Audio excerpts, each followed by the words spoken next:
الشيطان الرجيم.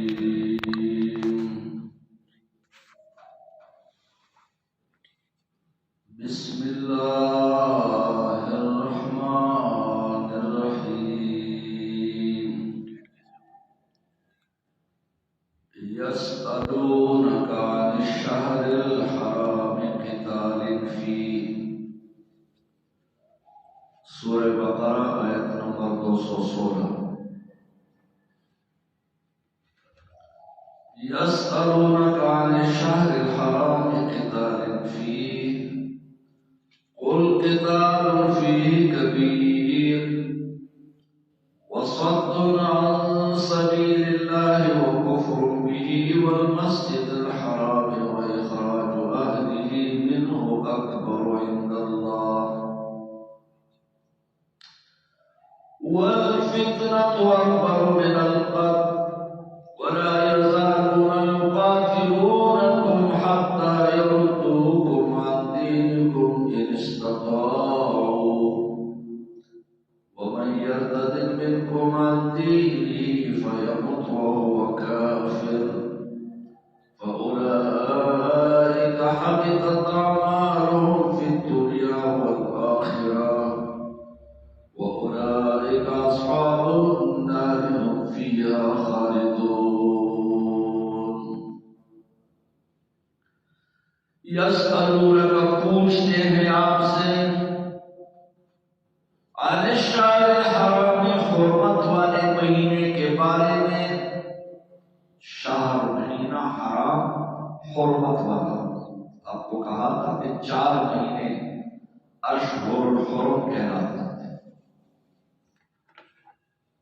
ذیقعدہ، ذی الحج، محرم اور رجب. یسألونک پوچھتے ہیں آپ سے. یہ مسلمانوں نے پوچھا یا کافروں نے بطور طرز پوچھا کہ آپ کے ساتھی تو اشہر الحرم کو بھی معاف نہیں کرتے، اس میں بھی لڑائیاں لڑتے ہیں. یا پھر مسلمانوں نے پوچھا کہ اشہر الحرم میں لڑائی کیسے؟ یسألونک پوچھتے ہیں آپ سے عن الشهر الحرام حرمت والے مہینوں کے بارے میں، قتال فیہ اس میں لڑائی کے بارے میں. قتال فیہ ترکیب میں الشهر الحرام سے بدل ہے. پوچھتے ہیں آپ سے حرمت والے مہینوں کے بارے میں، یعنی اس میں لڑائی کے بارے میں کہ اس اشہر الحرم میں لڑائی کافروں کے ساتھ کیسے لڑنا، کیسے ہے ان مہینوں میں. قل میرے نبی ان سے کہہ دیجئے قتال فیہ کبیر، اس میں لڑائی بہت بڑا گناہ ہے. اللہ نے منع کر دیا ہے. آپ کو کہا تھا کہ اب ان مہینوں کی حرمت ختم. یہ ابتدا کی بات ہے. قتال فیہ، اس میں لڑائی کرنا کبیر، بڑا گناہ ہے. لیکن یہ اگلا جملہ ہے، اس کو اس کے ساتھ جوڑنا نہیں ہے. لیکن وصد عن سبیل اللہ، اللہ کے راستے سے روکنا، جیسے کافر روکتے ہیں مسلمانوں کو اسلام لانے سے. وَكُفْرُ بِهِ، اور اللہ کے ساتھ کفر کرنا. اللہ کے راستے سے روکنا اور اللہ سے کفر کرنا. وَالْمَسْجِدِ الْحَرَامِ وَإِخْرَاجُ أَهْلِهِ مِنْهُ، اور مسجد الحرام، وہاں کے باشندگان کو وہاں سے نکالنا. اکبر عند اللہ، اللہ کی یہاں اس کا گناہ اس سے بڑھ کر ہے. اشہر الحرم میں لڑائی کرنے سے یہ بڑھ کر گناہ ہے جو مشرکین مکہ کر رہے ہیں. ایک طرف اشہر الحرم میں لڑائی کا پوچھتے ہیں کہ جی اس میں لڑائی کیسے، اور دوسری طرف یہ نہیں پوچھتے کہ مکہ مکرمہ حرم کے باشندگان کو انہوں نے وہاں سے تتر بتر کر دیا، وہاں سے نکال دیا.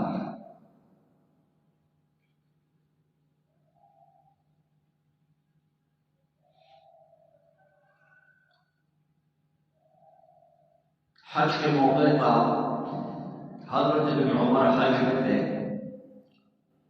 ایک عراقی شخص آ گیا عراق، حضرت ابن عمر سے پوچھنے لگا حاجی اگر حالت احرام میں مچھر کو مار دے تو اس کا کیا ہوگا؟ ایک عراقی نے کیا کہا حضرت ابن عمر سے، حاجی اگر حالت احرام میں مچھر کو مار دے تو اس کا کیا ہوگا؟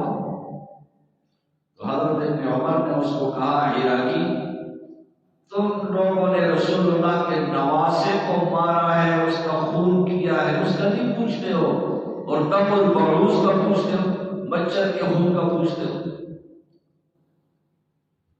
کچھ لوگ جو اہم باتیں ہوتی ہیں ان کا نہیں پوچھتے، اور نہ یعنی قسم کے سوالات، فضول قسم کے سوالات کریں گے۔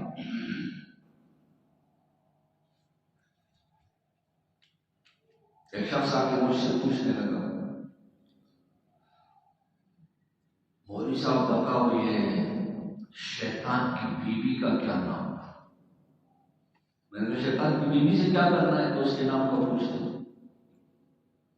اچھا دوسرا دن وہی آدمی مجھ سے کہہ رہا ہے یہ جو فطر لوگ پڑھتے ہیں اور تیسری رکعت میں ہاتھ اوپر اٹھاتے ہیں پھر کچھ پڑھتے رہتے ہیں، یہ کیا پڑھتے ہیں؟ میں نے کہا اتنا پتہ آپ کو نہیں ہے اور شیطان کی بیوی کا پوچھ رہے ہیں تو سوالات وہ کرنے چاہیے جو کم از کم مناسب ہو، ضروری ہو، اہم ہو، وہ سوال کرنا چاہیے، لا یعنی قسم کے سوالات۔ تو اللہ ان کو یوں سمجھا رہا ہے کہ اشہر الحرم کا پوچھتے ہو، لیکن جہاں تم نے حرم والوں کو تتر بتر کر دیا ان کا نہیں پوچھتے ہو۔ مسلمانوں کو تتر بتر کیا، ان کو ہجرت پہ مجبور کر دیا، ان کے گھروں کو مسمار کر دیا، ان کے گھر تم نے بیچ دیے، ان کو نکال دیا، اس کا نہیں پوچھتے ہو۔ یسألونک پوچھتے ہیں آپ سے عن الشہر الحرام، حرمت کے مہینوں کے بارے میں، قتال فیہ یعنی اس میں لڑنے کے بارے میں، قل میرے نبی کہہ دو قتال فیہ کبیر، لڑائی تو بہت بڑی بات ہے، ایک بڑا گناہ ہے، لیکن وَصَدٌّ عَنْ سَبِيلِ اللَّهِ، اللہ کے راستے سے لوگوں کو روکنا، وَكُفْرٌ بِهِ اللہ کے ساتھ کفر کرنا، وَالْمَسْجِدِ الْحَرَامِ اور مسجد الحرام، وَإِخْرَاجُ أَهْلِهِ مِنْهُ اور اس کے باشندگان کو وہاں سے نکالنا، اکبر عند اللہ یہ اس سے بڑھ کر گناہ ہے اللہ کے یہاں۔ وَالْفِتْنَةُ اے کافروں تمہارا فتنہ شرک، جو شرک کر رہے ہو اس کی جو خرابی ہے، وَالْفِتْنَةُ فتنہ شرک اکبر من القتل وہ تو قتل سے بھی بڑھ کر جرم ہے۔ اکبر الکبائر یعنی اشراک باللہ، سب سے بڑا گناہ تو اللہ کے ساتھ شرک کرنا ہے، حدیث ہے۔ اکبر الکبائر یعنی اشراک باللہ وحقوق الوالدین وقتل النفس والیمین الغموس، سب سے بڑا گناہ شرک۔ نمبر 2 حقوق الوالدین ماں باپ کی نافرمانی کرنا۔ نمبر 3 قتل النفس کسی کو ناحق قتل کرنا۔ نمبر 4 والیمین الغموس جھوٹی قسمیں کھانا، یہ اکبر الکبائر میں آتے ہیں۔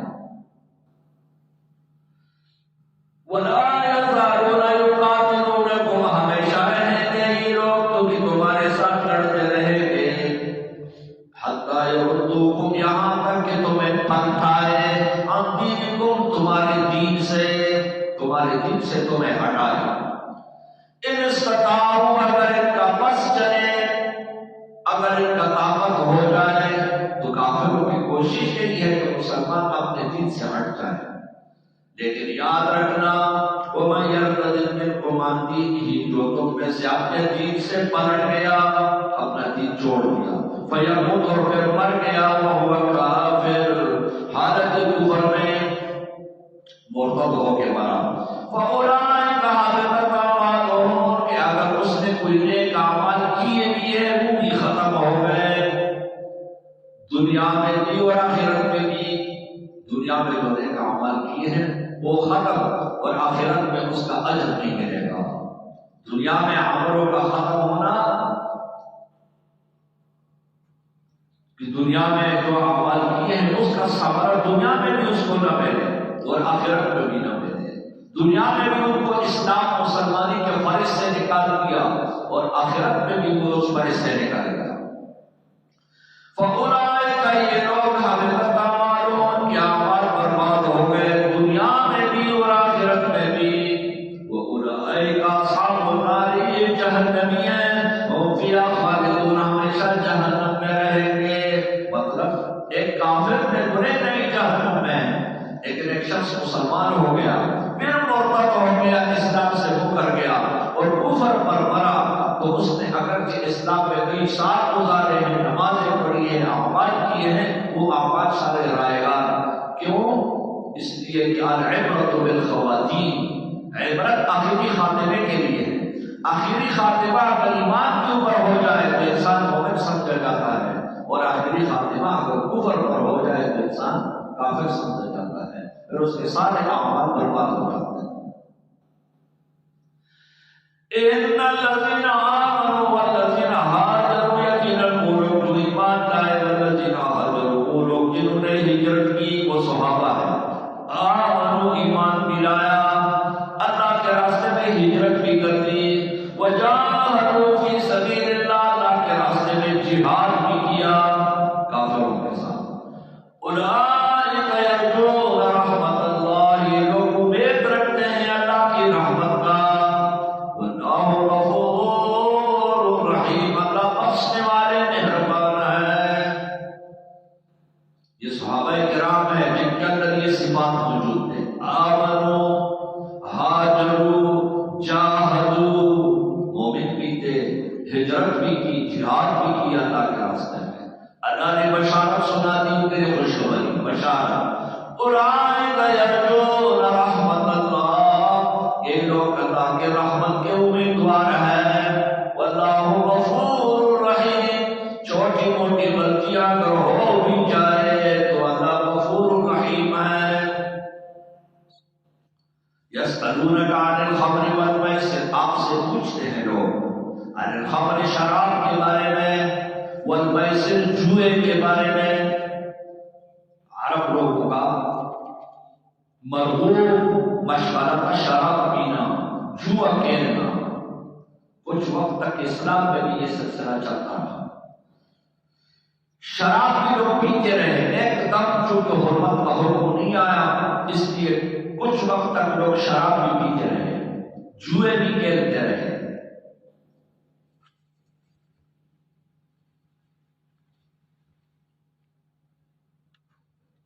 حدیث میں ہے کچھ لوگ جہاد میں شریک بھی تھے۔ استبح ناس للخمر، استبح ناس للخمر کچھ لوگوں نے صبح صبح شراب پی لیا اور پھر اللہ کے راستے میں شہید بھی ہو گئے، اور وہ شراب کے پیٹوں میں تھا۔ احد جیسے ہم صبح صبح چائے پیتے اس وقت شراب کا حکم یہی تھا، جو چیز اللہ نے حرام نہ کی ہو اس وقت حرام نہیں ہوا تھا شراب۔ تو شراب کا مثال شربت کا تھا، تو صبح صبح بھی شربت پی لے تو کوئی حرج نہیں ہے۔ اب انہوں نے شراب پی لیا پھر وہ حد میں شریک ہوئے اور پھر شہید بھی ہو گئے۔ تو حرام تب حرام کہلائے گا جب اللہ کا حکم آئے گا اس کے حرمت پر۔ یسألونک پوچھتے ہیں آپ سے عن الخمر شراب کے بارے میں، والمیسر جوئے کے بارے میں، قل میرے نبی کو یہ دیکھیے فیما اسم کبیر یہ تو بڑی گناہ والی شے ہے۔ ابھی پورا حکم حرمت کا نہیں آیا، حرمت کا حکم تو تب آ جائے گا جب اللہ فرما دیں گے انما الخمر والمیسر والانصاب والازلام رجس من عمل الشیطان فاجتنبوه۔ پھر صحیح حکم آ جائے گا کہ شراب حرام۔ یہاں تو صرف اتنا کہا جا رہا ہے فیہما اسم کبیر اس میں گناہ ہے بڑا، ومنافع للناس اور لوگوں کے نفع بھی ہے۔ شراب خوری میں شراب پی کر کے لوگ لذت محسوس کرتے ہوتے تھے شراب کے پینے سے، اس کو ایک طاقتور غذا سمجھتے ہوتے تھے، پی کر اس پہ تجارت کرتے، منافع کماتے۔ اور کہہ دیجیے فیہما اسم کبیر، اور اس میں گناہ بھی ہے بڑا، منافع للناس، لوگوں کے نفع بھی ہے، لیکن اسمہما اکبر من نفعہما، اس کا گناہ بڑھ کر ہے اس کے نفع سے۔ ابھی حرمت کی بات نہیں، حرمت کی بات تو اس آیت میں ہے کہ انما الخمر والمیسر والانصاب والازلام رجس من عمل الشیطان فاجتنبوہ۔ ویسألونک ماذا ينفقون، آپ سے پوچھتے ہیں کہ کیا خرچ کریں ہم، اللہ کے راستے میں کیا خرچ کریں؟ قل العفو، میرے نبی سے کہہ دیجئے العفو، جو چیز تمہاری ضرورت سے زائد ہے، اپنی ضرورت سے زائد چیز اللہ کے راستے میں خرچ کرو۔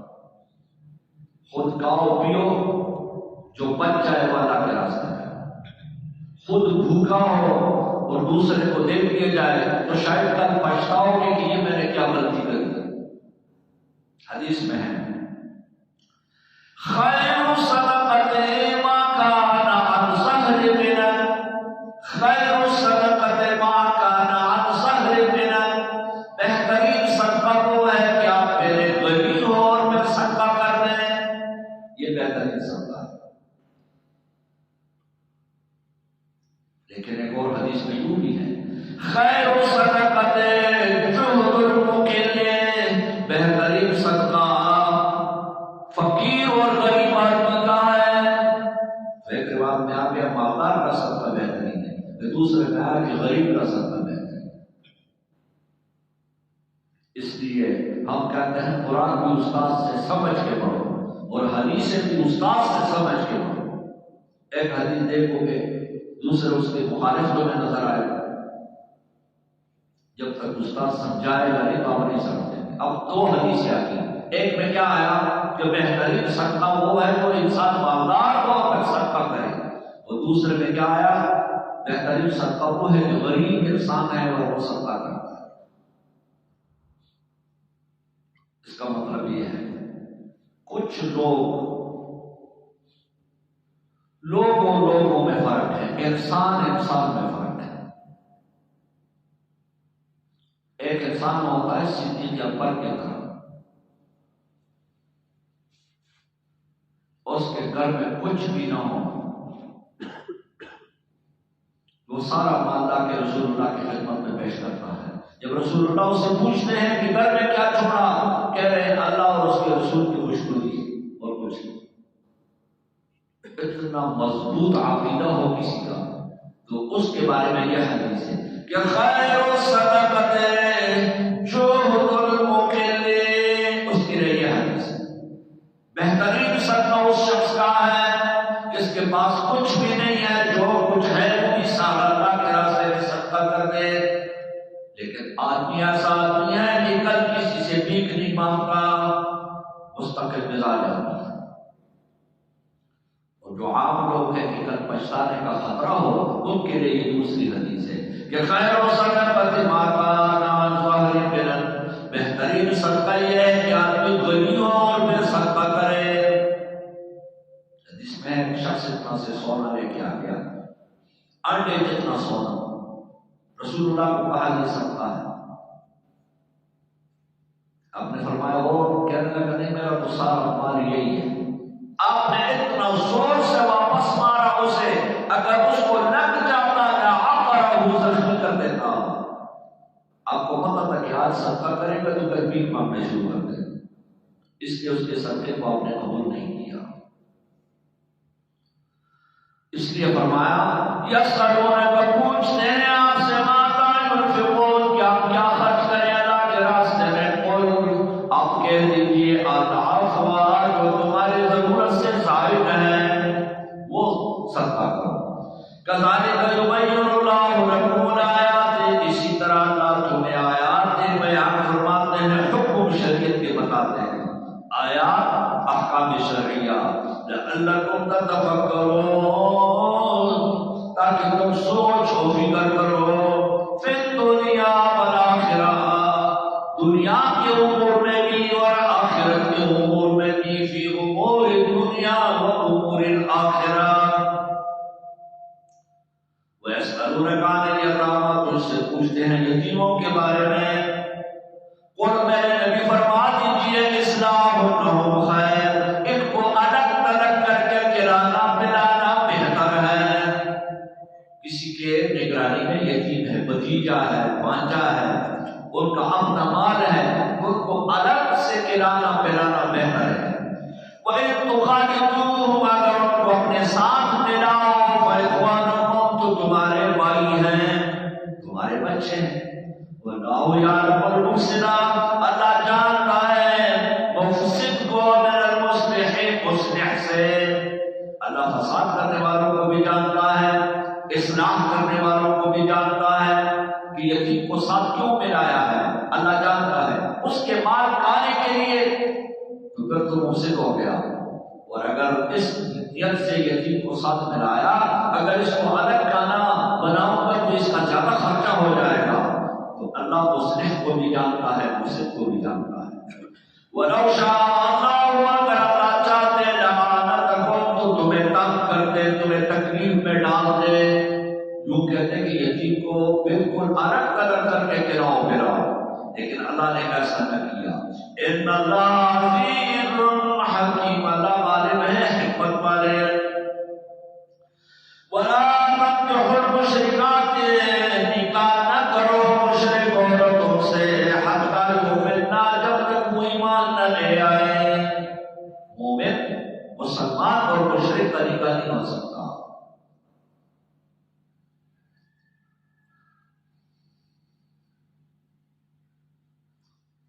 احادیث سے پتہ چلتا ہے کہ یہ آیت صلح حدیبیہ کے موقع پر نازل ہوئی ہے،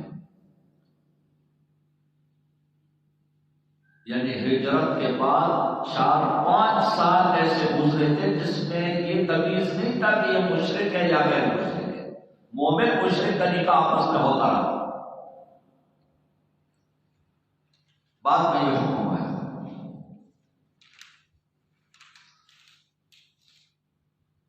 آیت نمبر 220 سورہ بقرہ۔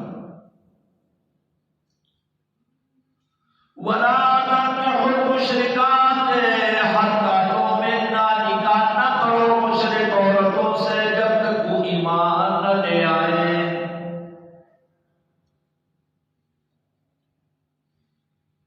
آیت نازل ہوئی، کئی صحابہ نے کئی بیویاں اسی وقت فارغ کی تھی کہ اللہ کی طرف سے حکم آیا ہے اگر مشرک کی ایمان لے آئے تو پھر فَبِهَا وَنِعْمَتْ، اور نہ جاؤ۔ کئی خواتین،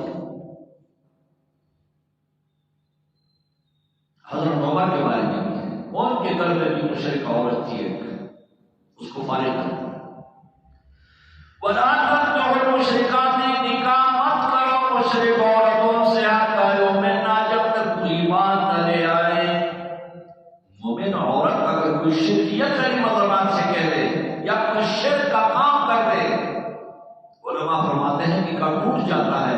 مومن اور مشرک کا آپس میں نکاح نہیں ہوتا، تو فعل بھی شرک کا نہ کیا جائے، زبان سے بھی کوئی شرکیہ کلمہ نہ نکالا جائے۔ كل من قال بشرك او فعل فعل الشرك فقد انقطع نکاحه، جو شخص زبان سے شرکیہ کلمہ نکالے اور یا کوئی کام شرک کا کرے تو نکاح ٹوٹ جاتا ہے۔ وَلَا تَنكِحُوا الْمُشْرِكَاتِ، نکاح مت کرو مشرک عورتوں سے حتیٰ یؤمنن، جب تک وہ ایمان نہ لے آئے۔ وَلَأَمَةٌ مُؤْمِنَةٌ، لونڈی ہو مومن، خیر بہتر ہے مشرکۃ، مشرک عورت سے۔ لونڈی سے بے شک نکاح کرو، مشرک سے نہیں کرنا۔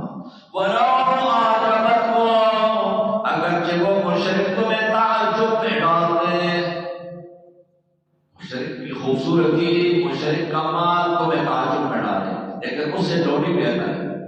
وَلَا تُنكِحُوا الْمُشْرِكِينَ، اپنی بیٹی اپنی بہن نکاح میں مت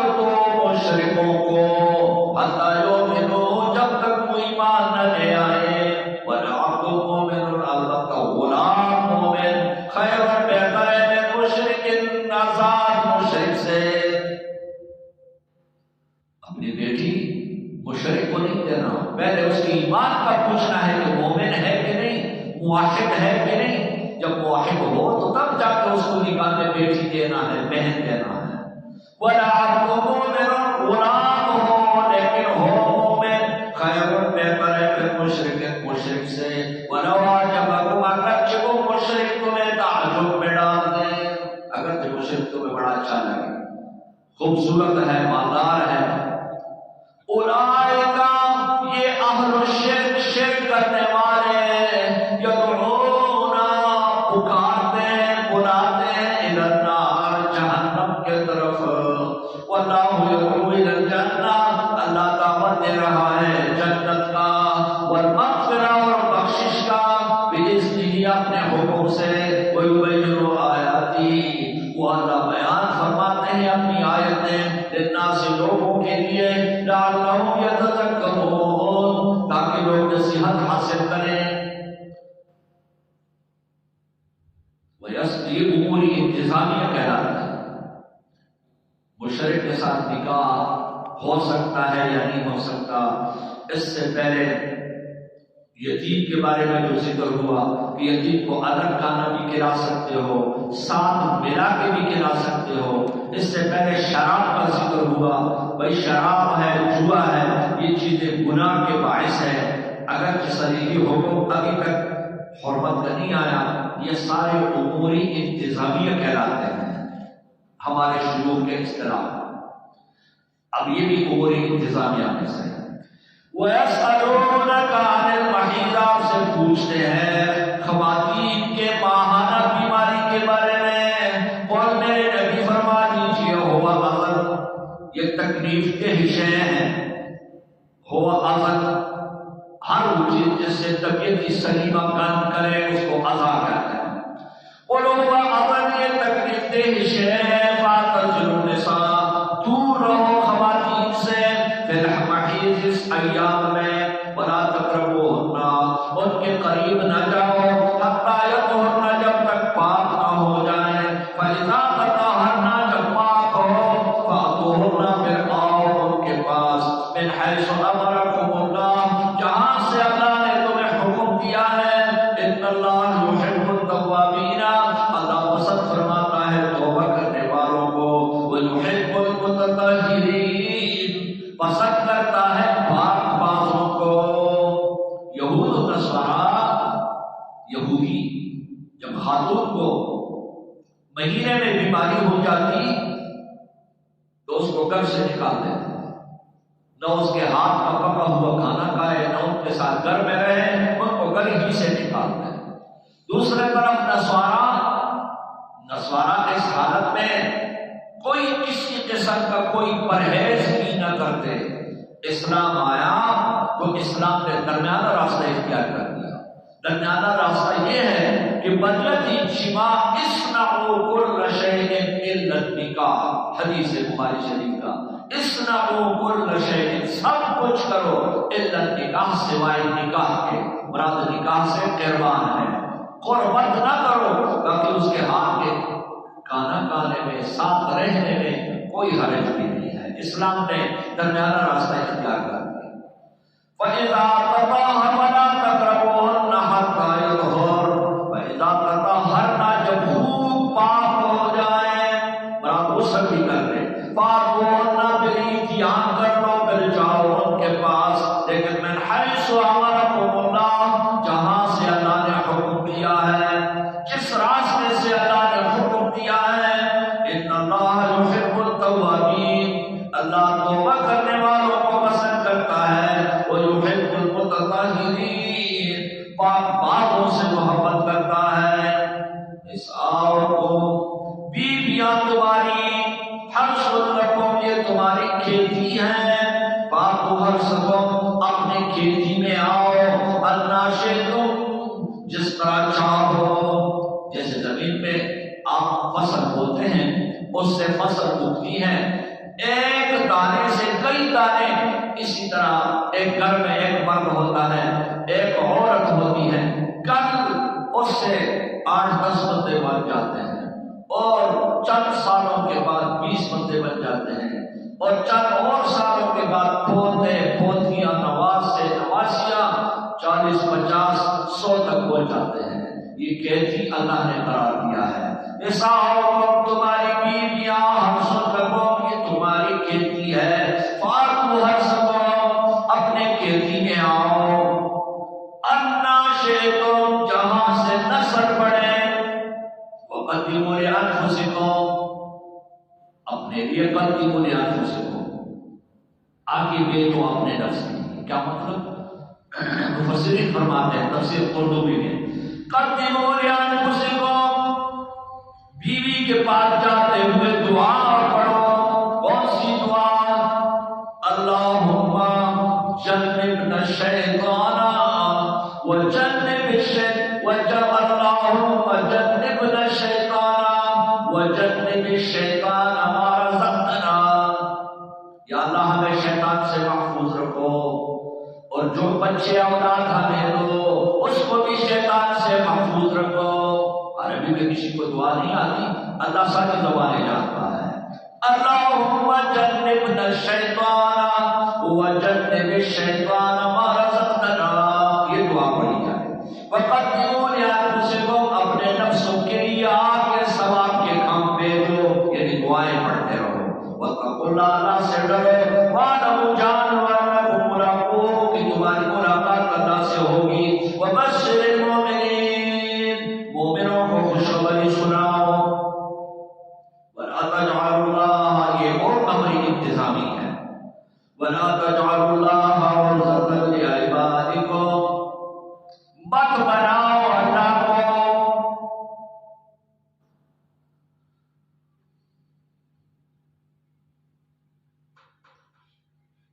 عرضۃ لعبادکم اپنے قسموں کا نشانی۔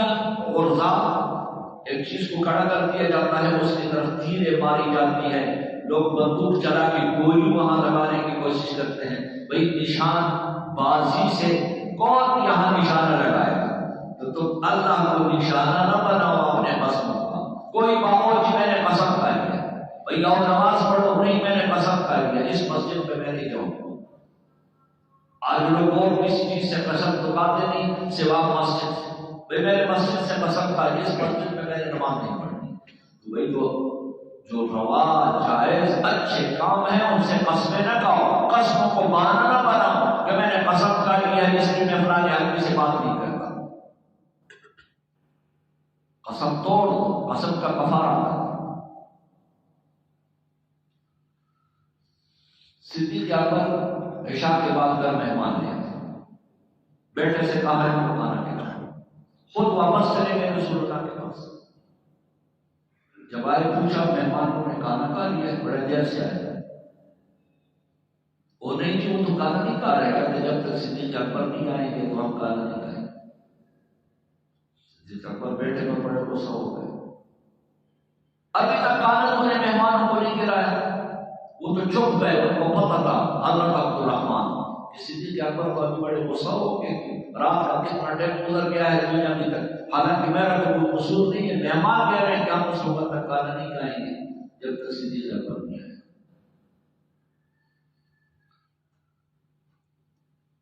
صدیق اکبر کھانا لے کے آ کے مہمانوں کے سامنے رکھے، کہنے لگے کھانا کھاؤ جی، کہنے لگے نہیں ہم تو اس وقت تک کھانا نہیں کھائیں گے جب تک آپ ہمارے ساتھ نہیں کھائیں۔ کہنے لگے میں رسول اللہ کے پاس کھانا کھا چکا ہوں، تم کھاؤ کھانا، نہیں ہم تو نہیں کھائیں گے۔ کہنے لگے خدا کی قسم میں نے تو کھانا نہیں کھانا۔ مہمان کہنے لگے خدا کی قسم ہم نے بھی نہیں کھانا۔ اب رات کا ٹائم ہے، ادھر سے صدیق اکبر قسم کھا کے ادھر سے مہمان قسم کھا کے۔ صدیق اکبر کہے بھائی میں نے کھانا کھا لیا ہے تو کھانا کھاؤ، کہتے نہیں ہم تو نہیں کھائیں گے جب تک آپ نے۔ صدیق اکبر نے کہا خدا کی قسم میں تو نہیں کھاؤں گا، انہوں نے کہا ہمیں بھی خدا کی قسم ہم نے بھی نہیں کھائی۔ بخاری شریف کی روایت ہے۔ صدیق اکبر حیران ہو گئے کہ عجیب مہمان مل گیا، چلو جی قسم توڑ دیتے ہیں، میں کہتا ہوں چلو شروع کرو۔ قسم کال توڑ دیا، صدیق اکبر نے قسم توڑ دیا، کھانا کھانا شروع کر دیا، ادھر مہمانوں نے بھی قسم توڑ دیا، کھانا ان کا قسم تو پورا ہو گیا۔ صدیق اکبر جب تک کھانا آپ نہیں کھائیں گے تو ہم نہیں کھائیں گے، ان ان کا تو پورا ہوا صدیق اکبر کی عمر کفارہ دینے کے لازم ہو. وہ جیسے کھانا شروع کر دیا، ایک نوالہ لیتے ہیں تو دو نوالے نیچے سے اور اوپر آتے ہیں. نوالہ جہاں سے اٹھتا ہے تو وہاں اور کھانا نیچے سے. بہرحال کھانا تو انہوں نے کھا لیا. صدیق اکبر وہ جو برات لائے تھے اندر گھر والی کو کہا دیکھو یہ کھانا اس جتنا ہے یا بڑھ گیا ہے. اس نے کہا یہ تو 2 گنا بڑھ گیا ہے. کرامت ظاہر ہوئی. اب شیطان کی کوشش تھی کہ یہ کرامت ظاہر نہ ہو تو دونوں طرف سے قسمیں دلانے کی کوشش کر رہے ہیں. لیکن صدیق اکبر شیطان کے چھال کو سمجھ گئے. قسم توڑ کے کھانا جب شروع کیا تو اس پہ کرامت اولیاء ظاہر ہو اور وہی برات اٹھا کے رسول اللہ کے پاس لے گئے صدیق اکبر اور دونوں کو قصہ سنایا کہ رات کو یہ واقعہ پیش آیا. بات یہ ہو رہی تھی کہ اچھے کام سے اگر کسی نے قسم کھایا ہے تو قسم توڑ دے. قسم توڑنے میں کوئی حرج نہیں ہے، البتہ اس کا کفارہ دینا پڑے گا. قسم کا کفارہ کیا ہے؟ یا 3 روزے رکھنا یا پھر 10 مسکینوں کو 2 ٹائم کا کھانا کھلانا اور یا پھر غلام آزاد کرنا جو آج کل نہیں ہو سکتا. یہاں قسم کا ذکر ہے. وَلَا تَجْعَلُوا اللَّهَ مَتْ بَنَاؤْ أَنَّكُمْ عُرْضَةً نشانی یا ایمانکم. اپنے قسموں کے لیے ایک ایمان ہوتا ہے اور ایک ایمان ہوتا ہے. ایمان کو کہتے ہیں اور ایمان یمین کا جمع ہے وہ قسم کو کہتے ہیں. البتہ قسم کے چند قسم ہیں: یمین لغوہ، یمین غموس، یمین منعقدہ. یہ 3 قسم کا قسم ہوتا ہے: یمین لغوہ، یمین غموس اور یمین منعقدہ. یمین لغوہ تو یہ ہے جیسے ہمارے زبان پہ چڑھا ہوا ہے خدا کی قسم ہے، خدا کی قسم. اس پر کوئی کفارہ بھی نہیں ہے، اس پر کچھ بھی نہیں، نہ گناہ نہ کفارہ. یہ محض زبان کی عادت ہے. عادت بن چکا ہے کہ ہر بات پر خدا کی قسم. عرب بھی کہتے تھے واللہ باللہ. آج بھی عرب وہ کا بڑا رواج ہے، باتیں ہاتھوں سے کرتے ہیں. یوں کریں گے، یوں کریں گے، جو بھی بات کہیں گے تو ہاتھ ساتھ ضرور گھمائیں گے اور زبان سے ان کی قسمیں نکلتی. یہ اس کو کہتے ہیں یمین لغوہ. اس میں نہ کفارہ ہے نہ گناہ. ایک ہے یمین غموس. خمس عربی میں غوطے کو کہتے ہیں، جھوٹ میں غوطہ مارنا. ایک کام نہیں ہوا اور آپ قسم کھاتے ہیں خدا کی قسم اس طرح ہو گیا. اس میں گناہ ہی گناہ ہے، کفارہ کوئی نہیں. یمین غموس میں گناہ ہی گناہ ہے، کفارہ نہیں ہے. توبہ کرنا چاہیے، استغفار کرنا چاہیے جھوٹی قسم کھانے سے. اور ایک ہے یمین منعقدہ. مثال کے طور پہ آپ قسم کھائیں کہ خدا کی قسم کل میں آؤں گا سبق پڑھنے کے لیے اور کل آپ نہیں نہ آئے. یہ یمین منعقدہ، یہاں آپ کو کفارہ دینا پڑے گا. خدا کی قسم میں کھانا نہیں کھاؤں گا اور پھر کھا لیا تو اس کو یمین منعقدہ کہتے ہیں. اس میں پھر کفارہ ہے. تو کفارہ صرف ایک قسم ہے، 2 قسموں میں کوئی کفارہ نہیں. کون سے قسم میں کفارہ ہے؟ یمین منعقدہ میں، جس کا ذکر بعد میں سورہ مائدہ میں آئے گا. وَلَا تَجْعَلُوا اللَّهَ مَتْ بَنَاؤْ أَنَّكُمْ عُرْضَةً نشانی یا ایمانکم. اپنے قسموں کے لیے تبروا وتتقوا، یہ کہ تم کوئی نیکی کا کام کرو. وتتقوا یا تقوی کا کام کرو. وتصلحوا بین الناس یا لوگوں میں صلح کرو. ایسے چیزوں سے قسم نہ کھاؤ کہ خدا کی قسم میں نے کا صلح نہیں کرنا، خدا کی قسم میں نے یہ تقوی کا کام نہیں کرنا، خدا کی قسم میں نے نیکی کا کام نہیں کرنا. تو اپنا قسم بہانہ نہ بناؤ کہ میں نے تو قسم کھا لیا ہے. وَلَا تَجْعَلُوا اللَّهَ مَتْ بَنَاؤْ اللہ کو عُرْضَةً نشانی یا ایمانکم. اپنے قسموں کے لیے تبروا کہ تم نیکی کرو، وتتقوا یا تقوی کا کام کرو یا اصلاح کرو لوگوں میں. واللہ سمیع علیم. اللہ سب کچھ سننے والے ہیں اور جاننے والے ہیں. لا یؤاخذکم اللہ باللغو فی ایمانکم. اللہ نہیں پکڑتا تمہیں لغو قسموں سے. لغو قسم جان لیا نا، زبان جس قسموں کی عادی ہو جائے اس کو لغو کرتے ہیں. اس کی ایک تفسیر اور بھی ہے. دوسری تفسیر لغو قسم کی یہ ہے کہ آپ کے ذہن میں ہو کہ کل میں یہاں آیا ہوں تو آپ قسم کھا رہے خدا کی قسم کل میں آیا تھا. حقیقت میں وہ آپ پرسوں آئے ہو، کل نہ آئے ہو، لیکن آپ کے ذہن میں یہ ہے کہ میں کل آیا تھا. اس پر بھی کوئی پکڑ نہیں ہے، وہ بھی لغو ہے. لا یؤاخذکم اللہ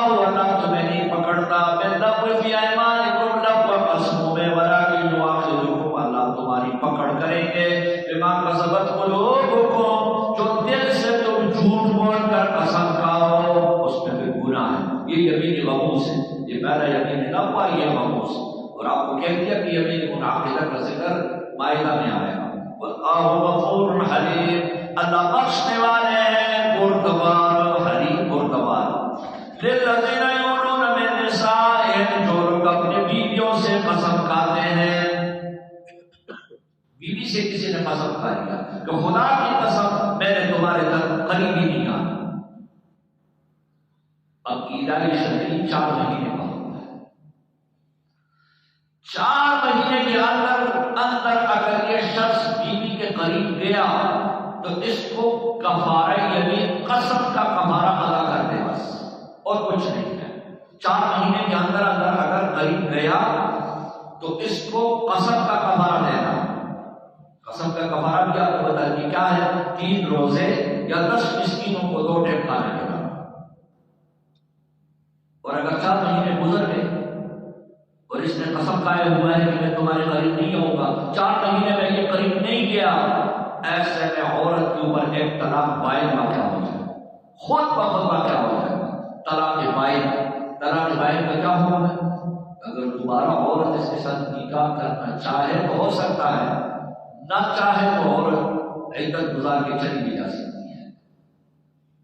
اس کو کہتے ہیں ایدائی شرعی، 4 مہینے۔ ویسے عام اگر کوئی شخص قسم کھاتا ہے 4 مہینے کا نیت نہیں ہے اس کا، تو اس میں بھی صرف کفارہ یمین ہے، قسم کا کفارہ ہے۔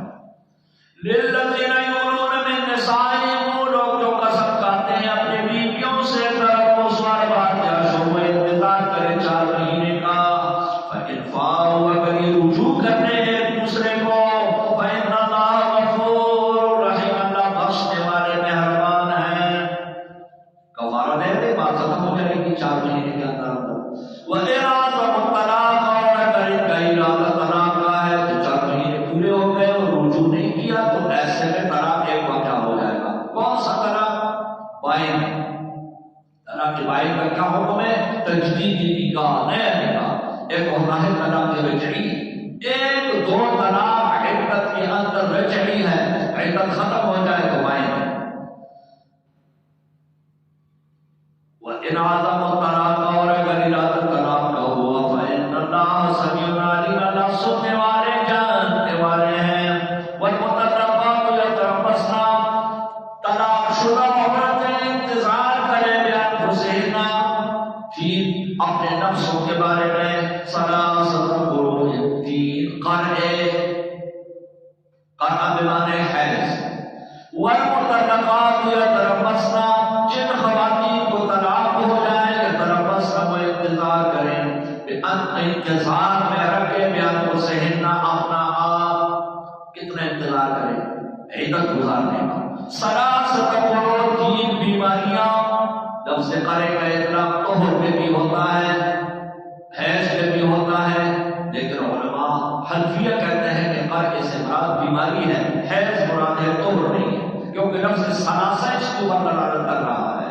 3 حیض پورے ہو سکتے ہیں، 3 طہر نہیں، بلکہ وہ یا 3.5 بنیں گے اور یا پھر پوری 3 بنیں گے، بخلاف یہ کہ قرع سے مراد حیض میں لیتا ہے۔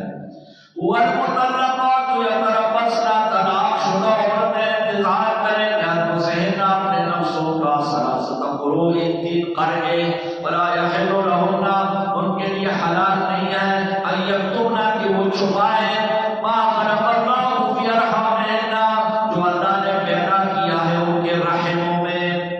اگر رحم میں بچہ ہے تو عورت کا عدت پھر 3 مہینے نہیں ہے، 3 حیض نہیں ہے، پھر وضع حمل ہے، جب تک وہ بچہ پیدا نہ ہو جائے اس وقت تک وہ عدت میں رہے گی۔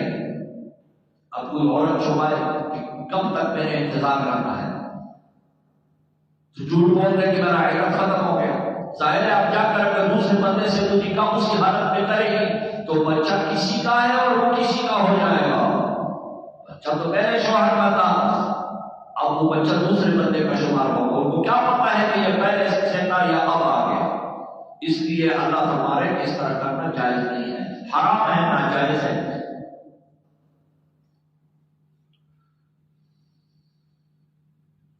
پھر شریعت میں اس میں ایک اور خرابی بھی ہے،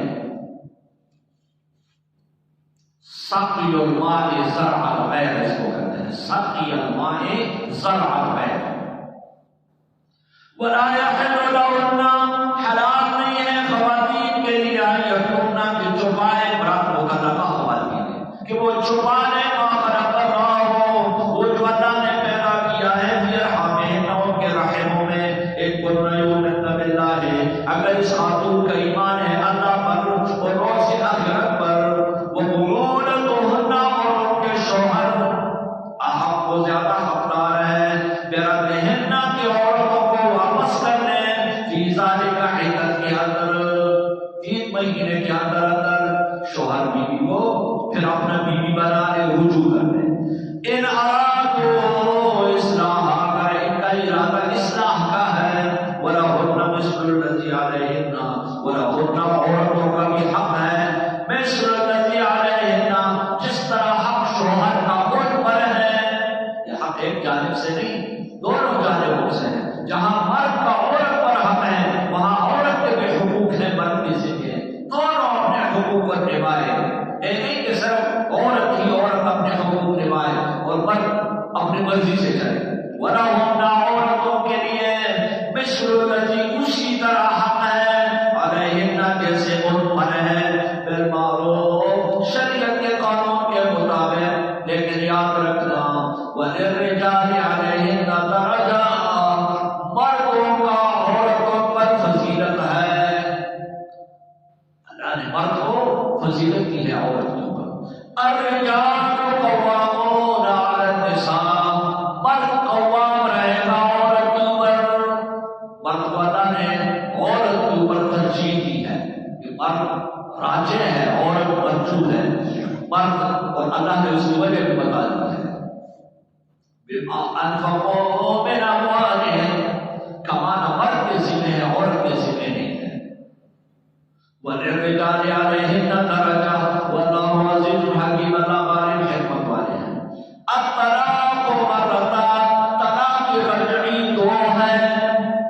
عدت کے اندر ایک طلاق بھی رجعی ہے، 2 بھی رجعی ہے۔ کسی نے ایک طلاق دیا، 3 مہینے کے اندر اگر رجوع کرنا چاہتا ہے، زبان سے کہہ دے راجع تو کہ میں نے رجوع کر لیا، یا پھر رجوع کا کر دے تو رجوع ہو جائے۔ اسی طرح اگر کوئی 2 طلاق بھی دے دے لیکن ابھی 3 مہینے پورے نہ ہو، 3 مہینے کے اندر اگر رجوع کرنا چاہے، وہ بھی رجعی ہے۔ الطلاق مرتان، طلاق رجعی 2 ہے۔ فَإِمْسَاكٌ بِمَعْرُوفٍ، بیوی کو روک کے رکھو شریعت کے قانون کے مطابق، یعنی کو رجوع کرو، اور تصریح، یا پھر عورت کو فارغ کر دو بِإِحْسَان، اچھے طریقے سے۔ طلاق کو اب غسل و رحال کہا گیا ہے۔ روا کاموں میں سب سے برا اور سب سے نالائق کام وہ طلاق ہے۔ یہ انتہائی مجبوری میں طلاق دیا جاتا ہے۔ انسان مجبور ہو تو پھر طلاق دے، بغیر اس کے۔ حدیث بخاری میں ہے، آپ صلی اللہ علیہ وسلم نے بھی ایک خاتون کو طلاق قبل دخول دیا۔ جونیہ، ایک امرأۃ الجون، جونیہ خاتون، عقیدت پوری بات ان کے ساتھ بھی ہو گئی تھی، نکاح بھی ہو گیا تھا۔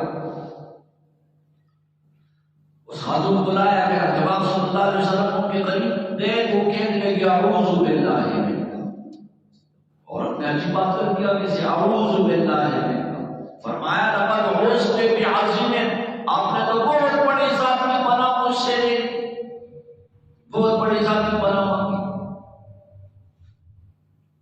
بہرحال رسول اللہ صلی اللہ علیہ وسلم نے اپنے ساتھیوں سے کہا، ایک کو ایک جوڑا کپڑوں کا دے دو، ایک کو فارغ کر دو۔ طلاق قبل دخول اس کو کہتے ہیں، اس کا حکم بھی یہی ہے۔ اعطاها رازقیہ، اس وقت کوئی کپڑا تھا، رازقی اس کو کہتے تھے، فرمایا اس سے ایک جوڑا ایک کو دے دو۔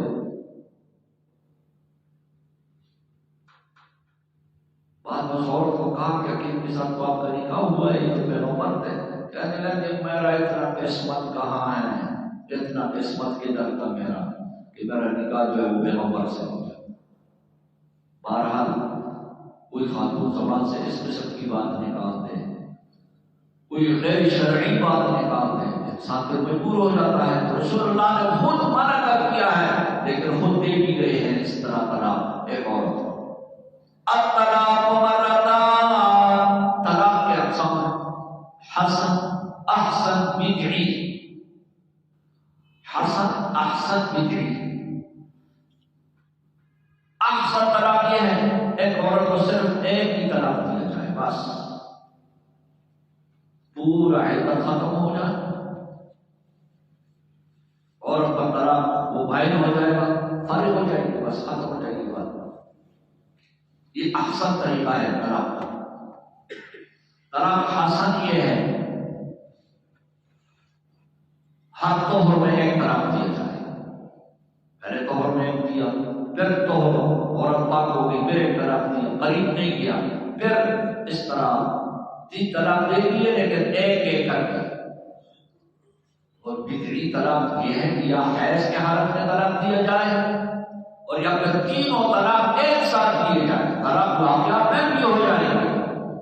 تین طلاق اگر کوئی شخص ایک ساتھ دیتا ہے طلاق پھر بھی واقعہ ہو جائے گی، کیونکہ رسول اللہ نے فرمایا ہے جدہن جدن حضرہن جدن، اور اللہ بھی فرما رہے ہیں الطلاق مرتان، طلاق رجعی دو ہے، فامساک بمعروف، یا عورت کو اپنے پاس رکھو، اور تسریح باحسان، یا اس کو فارغ کر دو اچھے طریقے سے۔ فارغ کرنے کا یہ مطلب بغیر جھگڑوں کے، بغیر فسادوں کے، کچھ دے کے ان کو روشن کر۔ وَلَا يَحِلُّ لَكُمْ، حلال نہیں ہے تمہارے لیے، تَأْخُذُوا، کہ تم لے لو، بِمَا آتَيْتُمُوهُنَّ، جو کچھ تم نے ان کو دیا ہے، شیئاً، کچھ بھی باہر دیا ہے وہ ان سے نہ لو۔ إِلَّا يَخَافَا أَلَّا يُقِيمَا حُدُودَ اللَّهِ، اگر دونوں ڈرے کہ ہم قائم نہیں کر سکیں گے اللہ کے حدود۔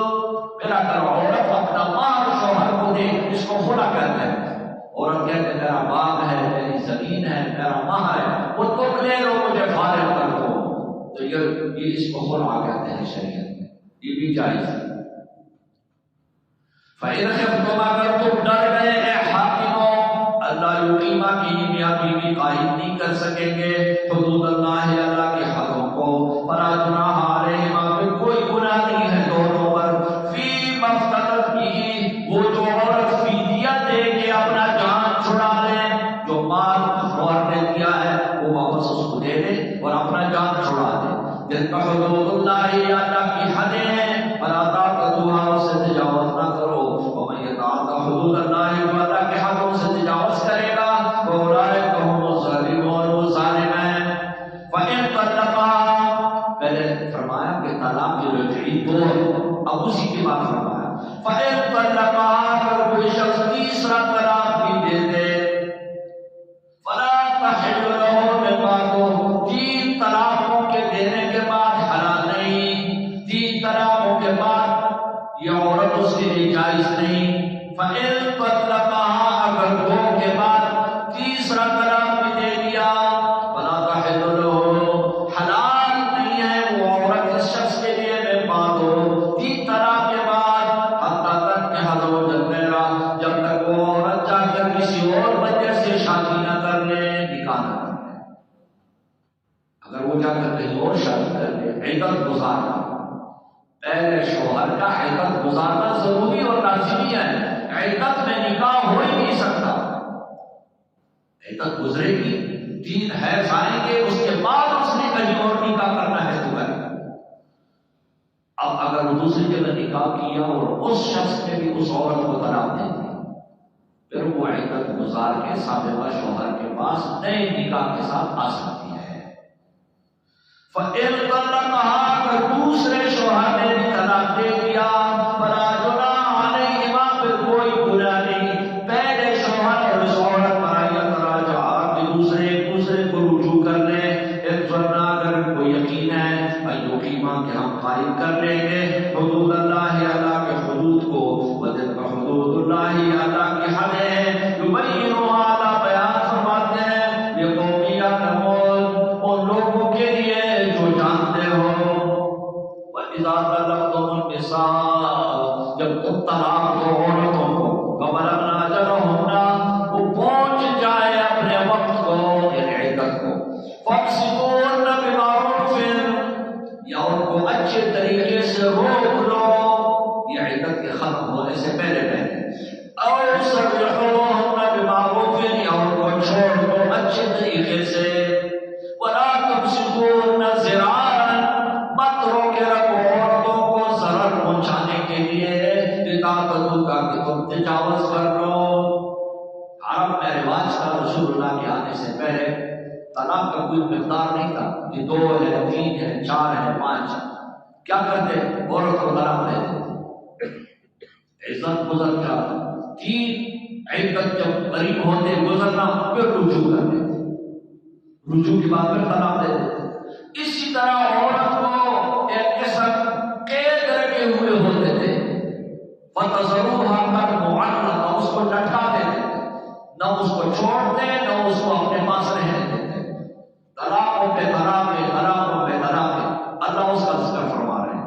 وَلَا تُمْسِكُوهُنَّ، عورتوں کو مت روکو ضرارا، ضرر پہنچانے کے لیے، لتعتدوا کہ تم زیادتی کرو، وَمَن يَفْعَلْ ذَلِكَ، جس نے ایسا کیا، فَقَدْ ظَلَمَ نَفْسَهُ، اس نے اپنے ساتھ ظلم کر دیا۔ وَلَا تَتَّخِذُوا آیاتِ اللہِ ہُزُوًا، مت بناؤ اللہ کی آیتیں مذاق، ہزواً مذاق، واذکروا نعمت اللہ علیکم، یاد کرو اللہ نے جو نعمتیں کی ہیں تمہارے اوپر، وما انزل علیکم من الکتاب والحکمہ، یہ بھی اللہ کی نعمت ہے جو اللہ نے اتار دیا ہے تمہارے اوپر کتاب اور حکمت اور نصیحت کی باتیں، برات احادیث مبارکہ ہے، یعظکم بھی، وہ نصیحت کرتا ہے تمہیں اس کے ساتھ، واتقوا اللہ، اللہ سے ڈرو، واعلموا، جانو، ان اللہ بکل شیء علیم، کہ اللہ سب کچھ کا علم رکھتے ہیں۔ وَإِذَا طَلَقْتُمُ النِّسَاءَ، جب تم عورتوں کو طلاق دو، فَبَلَغْنَ أَجَلَهُنَّ، ان کی عدت پوری ہو جائے، فَلَا تَعْضُلُوهُنَّ، ان کو مت روکو، أَن يَنكِحْنَ أَزْوَاجَهُنَّ، کہ وہ نکاح کر لے اپنے سابقہ شوہروں سے، إِذَا تَرَاضَوْا بَيْنَهُمْ، جب آپس میں رضامندی ہو۔ ایک شخص ہے اس نے اپنی بیوی کو طلاق دی تھی، طلاق کا رجعی، عورت کی عدت ختم ہو گئی، رجعی طلاق کیا بن گیا، بائیں۔ اب اس عورت کی مرضی ہے، چاہے اسی سابقہ شوہر سے دوبارہ نکاح کرے یا کہیں اور نکاح کرے، جب اس کی عدت پوری ہو گئی اس کے پاس نکاح کے پیغامات آتے ہیں، وہ سابقہ شوہر جو تھا اس نے بھی نکاح کا پیغام دیا، عورت بھی چاہ رہی تھی کہ میں وہ واپس اسی کے پاس چلے جاؤں، بھائی بیچ میں آڑے آ گیا، کہنے لگا نہیں، جہاں مرضی ہو وہاں نکاح کرو، اس سابقہ بندے سے نکاح نہیں کرنا، میں نے اس پر احسان کیا، اپنی بہن اس کی نکاح پہ دے دی، اس کو کہا تو اتنا نیکامہ بن گیا، میں نے تیرے اوپر احسان کر کے اپنی بہن تو میں نکاح پہ دے دی تو میں نے اس کو طلاق دے دیا، پھر عدت 3 مہینے کے تیرے پاس، تو رجوع بھی کر سکتا تھا، تو نے رجوع بھی نہیں کیا، یہاں تک کہ اس کا عدت ختم ہو گیا، اب پھر میرے پاس آ رہا ہے کہ ہم نکاح کا بھیج رہا ہے، کبھی بھی میں تمہارے نکاح میں اپنی بہن نہیں تھی۔ اللہ نے آیت کہا وَإِذَا طَلَّقْتُمُ النِّسَاءَ، جب تم طلاق دو عورتوں کو، فَبَلَغْنَ أَجَلَهُنَّ، ان کا وقت پورا ہو جائے، یعنی 3 مہینے گزر جائے، فَلَا تَعْضُلُوهُنَّ، عورتوں کو مت روکو، أَن يَنكِحْنَ، کہ وہ نکاح کر لے، أَزْوَاجَهُنَّ، اپنے سابقہ شوہروں سے، إِذَا تَرَاضَوْا بَيْنَهُمْ، جب وہ رضامندی ہو آپس میں، بِالْمَعْرُوفِ، شریعت کے قانون کے مطابق، ذَلِكَ يُوعَظُ بِهِ، اللہ تمہیں نصیحت کرتا ہے، مَنْ كَانَ مِنْكُمْ يُؤْمِنُ بِاللَّهِ وَالْيَوْمِ الْآخِرِ، جو تم میں سے اللہ اور روز آخرت پہ ایمان رکھتا ہو، ذَلِكُمْ أَزْكَىٰ لَكُمْ وَأَطْهَرُ، اس میں تمہارے لیے بہت پاکی ہے اور بہت طہارت ہے، کیونکہ دل اگر عورت اس مرد کی طرف ہے اور تم اس کی نکاح کہیں اور کر دو تو وہ ہوگی کسی اور کے پاس اور دل اس کا اس سابقہ شوہر کے پاس ہوگا، اس لیے فرمایا اس کو چھوڑ دو، ان کو مت روکو کہ وہ اپنے سابقہ شوہر سے نکاح کرنا چاہے تو کر لیں۔ ذالکم ازکی لکم واطہر واللہ یعلم، اللہ خوب جانتا ہے، وانتم لا تعلمون، تم نہیں جانتے ہو۔ صحابہ کرام ایسی بات، ایسی آیت کو سن کے کہتے بلا یا رب، بلا یا رب، بلا یا رب، اے ہمارے رب کیوں نہیں، ہم ضرور تیرے حکم کو ماننے کے لیے تیار ہیں، اپنے خواہشات کو پیچھے کرتے ہیں، تیری مرضی کو ہم مقدم رکھیں گے۔ تو اس خاتون کا بھائی پیچھے ہٹا اور بندوں کا پھر آپس میں نکاح ہو گیا۔ یہ بخاری شریف کی روایت تھی۔ والوالدات یرضعن اولادهن حولین کاملین، یہ رضاعت کا مسئلہ ہے، پہلے طلاق کا مسئلہ تھا اور رضاعت کا۔ والوالدات مائیں یرضعن اولادهن، دودھ پلائے اپنے بچوں کو، حولین کاملین، 2 سال پورے، 2 سال پورے مائیں بچوں کو دودھ پلائے۔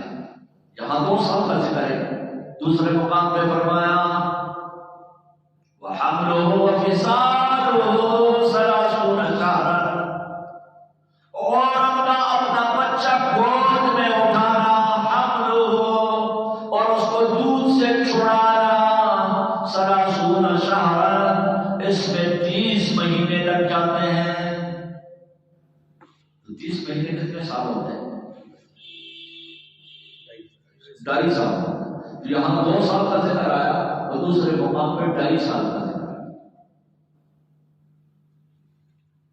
تو اس لیے ائمہ کرام، کچھ ائمہ کرام رضاعت کا مدت، دودھ پلانے کا مدت 2 سال بتاتے ہیں، تو ہمارے حنفیت یہاں اس کا مقدار 2.5 سال ہے۔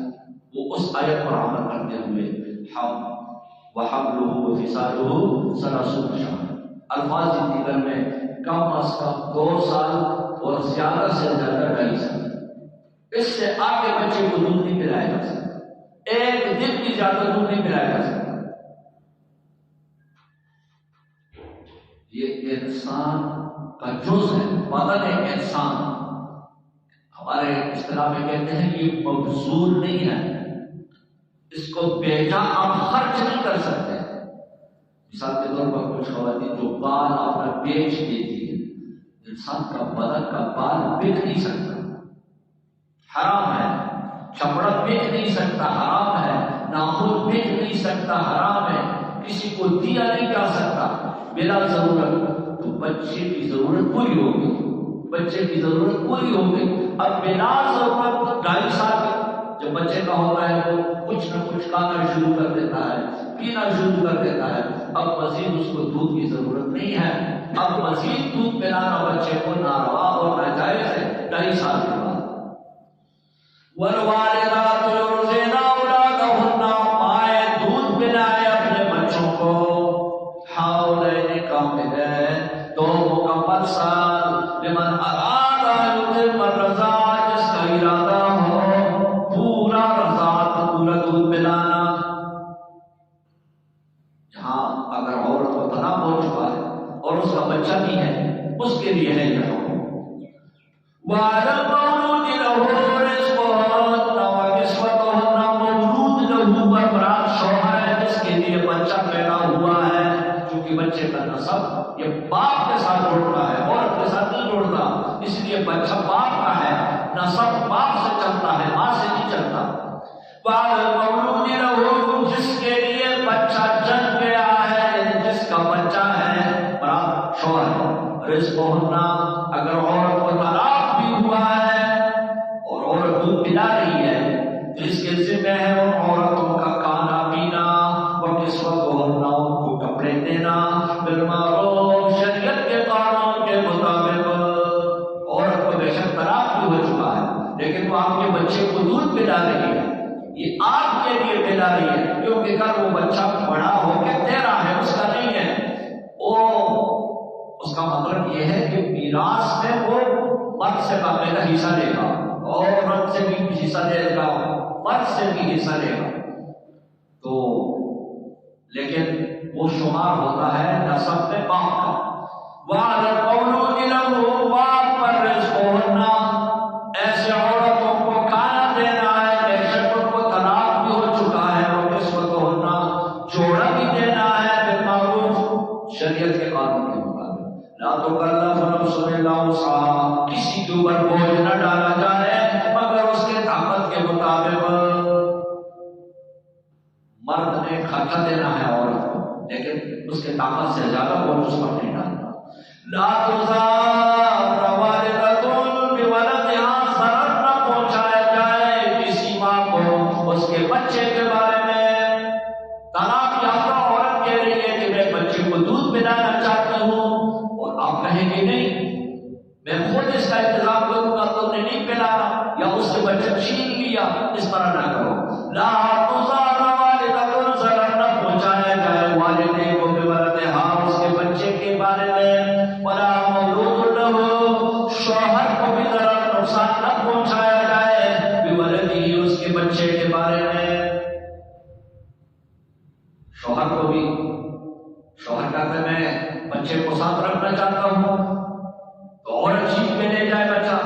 وَعَلَى الْوَارِثِ مِثْلُ ذَلِكَ، اگر مرد فوت ہو گیا ہے مثلا، ان کے وارثوں کے پیچھے ان کے لیے ضروری ہے کہ اس خاتون کو خرچہ دے اور وہ ان کے بچوں کو سنبھالے.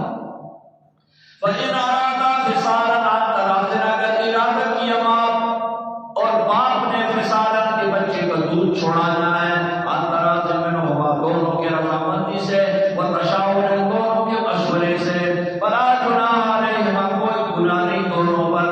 یہ اس بچے کے بارے میں ہے جو دودھ پیتا بچہ ہو. وَإِنْ أَرَدْتُمْ، اگر تمہارا ارادہ ہے، أَن تَسْتَرْجِعُوا أَوْلَادَكُمْ، کسی دائی کو تو پکڑ لو اپنے بچے کو دودھ پلانے کے لیے. جیسے عرب کا رواج تھا، خود دودھ نہیں پلاتے تھے، دیہات میں بچہ بیچ کر کے کسی خاتون سے اس کو دودھ پلایا جاتا تھا، اس کو دائی کہتے تھے. وَإِنْ أَرَدْتُمْ، اگر تمہارا ارادہ ہے أن تسترجعوا، کہ تم طلب رضاعت کا کرو، دودھ پلانے کا کرو اپنے اولاد کے لیے، فلا جناح علیکم، کوئی گناہ نہیں. اذا سلمتم، جب تم حوالہ کرو، ما آتیتم، جو تم ان کو دیتے ہو، بالمعروف، اچھے طریقے سے. واتقوا اللہ، یعنی جس خاتون نے تمہارے بچے کو دودھ پلانا ہے اس کی جو تنخواہ ہے وہ اچھے طریقے سے اس کے حوالے کر دو، اس کا جو خرچہ ہے وہ اس کے حوالے کر دو. وَاعْلَمُوا، جان لو، أَنَّ اللَّهَ بِمَا تَعْمَلُونَ بَصِيرٌ، تم جو کچھ کرتے ہو اللہ دیکھ رہے ہیں. وَالَّذِينَ يُتَوَفَّوْنَ مِنكُمْ، جو لوگ تم سے وفات ہو جاتے ہیں، وَيَذَرُونَ أَزْوَاجًا، بیویاں چھوڑ دیتے ہیں، بیوی رہ جاتی ہے، مرد فوت ہوتا ہے، اس کا عدت کیا ہے؟ پہلے تو طلاق یافتہ کا عدت بتایا کہ وہ 3 بیماریاں ہیں یا 3 مہینے. یہ 3 مہینے ممکن یہ کہا جاتا ہے عورت کا عمر کم ہے یا بہت زیادہ ہے تو اس کے لیے 3 مہینے بولے جاتے ہیں، اور 3 بیماریاں جس عورت کا عمر نہ بہت کم نہ بہت زیادہ ہے، درمیانہ عمر ہے. اور یہ حکم ابھی آ رہا ہے متوفا عنہا زوجہا، جس کا شوہر فوت ہو جائے. والذین یتوفون منکم، وہ لوگ جو وفات پا جائیں اور ان کی بیویاں رہ جائیں، یتربصن بانفسہن، وہ انتظار کرے 4 اشہر و 10، 4 مہینے 10 دن. اس کا عدت ہے 4 مہینے 10 دن. فَإِذَا بَلَغْنَ أَجَلَهُنَّ، جب پہنچ جائے اپنے وقت پر، یعنی وقت پورا ہو جائے، عدت پوری ہو جائے، 4 مہینے 10 دن. یہ اس عورت کے لیے ہے 4 مہینے 10 دن جس کے پیٹ میں حمل نہ ہو. اگر حمل ہے تو وہ اس کا عدت وضع حمل ہے. بے شک آج شوہر کا جنازہ پڑا ہوا ہے اور وضع حمل ہو گیا، وہ عدت بھی ختم ہو گیا. اور اگر 9 مہینے اس کو گزارنے پڑ جائیں تو 9 مہینے پہ اس کی عدت ہوگی جب تک بچہ پیدا نہ ہو جائے. یتربصن بانفسہن 4 اشہر و 10، فإذا بلغن أجلهن، جب عدت پوری ہو جائے، فلا جناح علیکم، کوئی گناہ نہیں تمہارے اوپر، فیما فعلن فی انفسہن، جو کچھ کرے وہ عورت اپنے نفسوں کے بارے میں، بالمعروف شریعت کے قانون کے مطابق. واللہ بما تعملون خبیر، تم جو کچھ کرتے ہو اللہ خبردار ہے.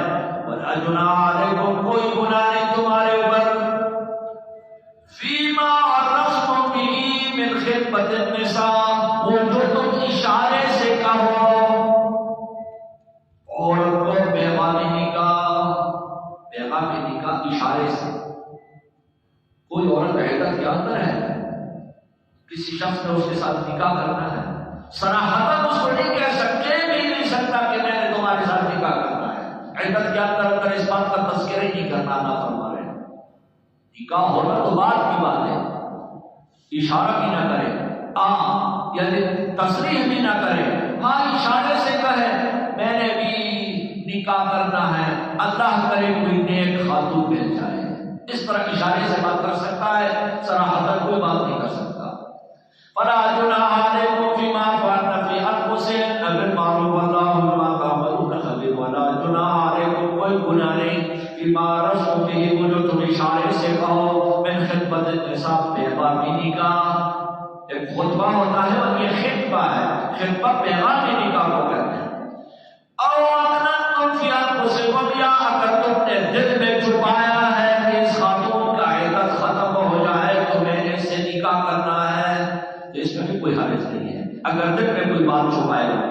عالم اللہ، اللہ کو پتہ ہے انکم ستذکرونہن، کہ تم اس کے سامنے اس کا ذکر کرو گے، ولکن لا تواعدوہن سرا، وعدے چھپ چھپ کے نہ کرو، الا تقولوا قولا معروفا، وہ بات کرو جو شریعت کے مطابق ہے، ولا تعزموا عقدۃ النکاح، مت پکا کرو پھر نکاح کا، حتی یبلغ الکتاب اجلہ، جب تک عدت پوری نہ ہو جائے، عدت پوری ہونے سے پہلے قطعا نکاح نہیں ہو سکتا۔ وَاعْلَمُوا، جان لو ان اللہ یعلم، کہ اللہ جانتا ہے ما فی انفسکم، جو تمہارے دلوں میں ہے، فاحذروہ، اس سے ڈر کے رہو، وَاعْلَمُوا، جان لو ان اللہ غفور حلیم، کہ اللہ بخشنے والے ہیں بڑے مردبار۔ لا جناح علیکم، کوئی گناہ نہیں، ان طلقتم النساء، اگر تم عورتوں کو طلاق دو، ولم تمسوہن، کوئی گناہ نہیں، ان طلقتم النساء، اگر تم عورتوں کو طلاق دے دو، ولم تمسوہن، جب تک تم نے اس کو چھوا نہیں ہے، اس کو کہتے ہیں طلاق قبل الدخول۔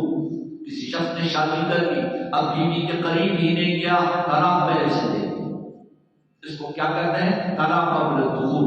اللہ فرما رہے ایسے بھی ہو سکتا ہے، اس میں بھی کوئی حرج نہیں ہے۔ لا جناح علیکم، کوئی گناہ نہیں، طلقتم النساء، اگر تم نے اپنی بیوی کو طلاق دے دیا، ولم تمسوہن، جب تک تم نے اس کو چھوا نہیں ہے۔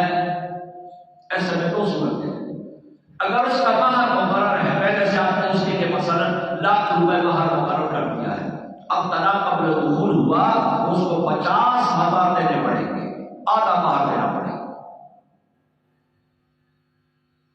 عورت کو طلاق ہو جائے اور اس کے قریب شوہر ابھی تک گیا نہ ہو، نکاح ہو چکا ہے، مہر مقرر ہو چکا ہے، لیکن شوہر ملنے سے قبل طلاق دیتا ہے، تو ایسے صورت میں عورت کو آدھا مہر دیتا ہے۔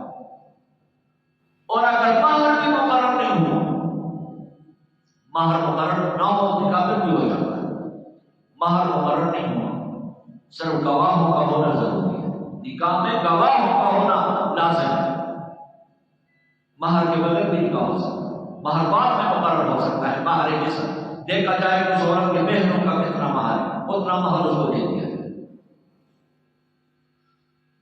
اگر مہر مقرر نہیں ہوا، اب ایسے عورت کو جس کو طلاق قبل دخول ہو جائے، آدھا مہر بھی پھر نہیں ملتا، بلکہ ایک کو صرف اور صرف ایک جوڑا کپڑوں کا، ایک چادر، جوڑا کپڑوں کا، جوتوں کا ایک جوڑا دیا جائے اور ان کو رخصت کیا جائے۔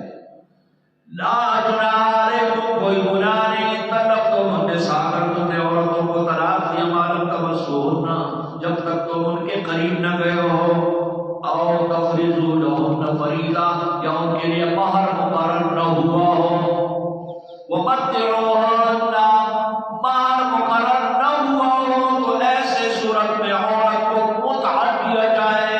متعہ وہی ہے، ایک جوڑا کپڑوں کا، ایک چادر، ایک جوتے کا جوڑا، سے قدر ہو، مالدار اپنے لحاظ سے کپڑے دے، والمقتر قدر ہو، غریب اپنے اندازے کے مطابق، متاعًا بالمعروف، یہ فائدہ پہنچانا ہے شریعت کے قانون کے مطابق، حقا علی المحسنین، یہ بات لازم ہے نیکی کمانے والوں پر جو محسن ہے، نیکوکار ہے۔ دو صورتیں ہو گئی، عورت کو طلاق قبل دخول ہو، اگر دخول کے بعد طلاق ہوتا ہے وہاں پورا مہر، دو صورتوں میں مہر کامل ہے۔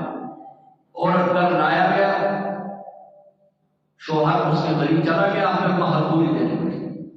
خلوت صحیحہ ایک کمرے میں میاں بیوی دونوں الگ ہو گئے، پھر بھی پورا مہر دینا پڑے گا۔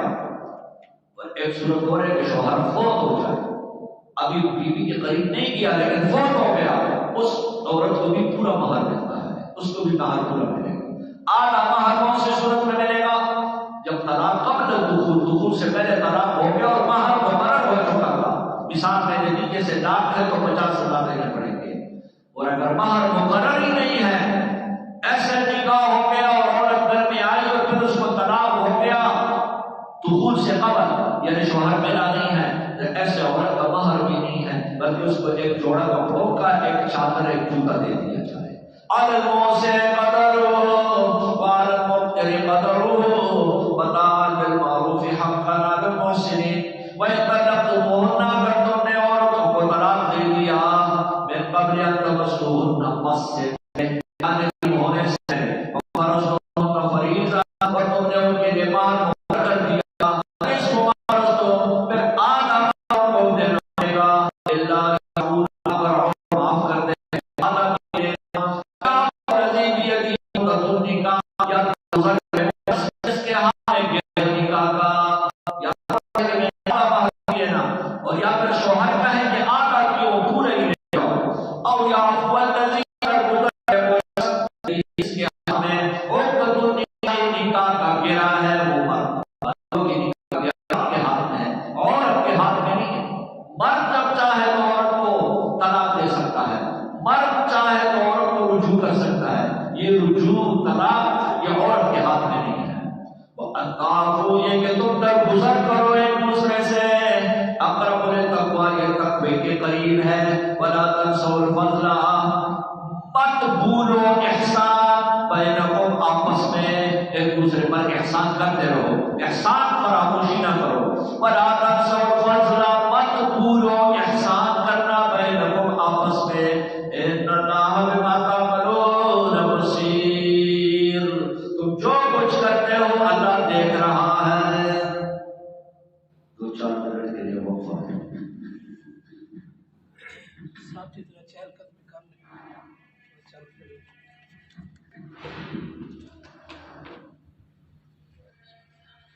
بسم اللہ الرحمن الرحیم، حافظوا علی الصلوات والصلاة الوسطى وقوموا للہ قانتین۔ امور انتظامیہ کے بعد امر مصلح،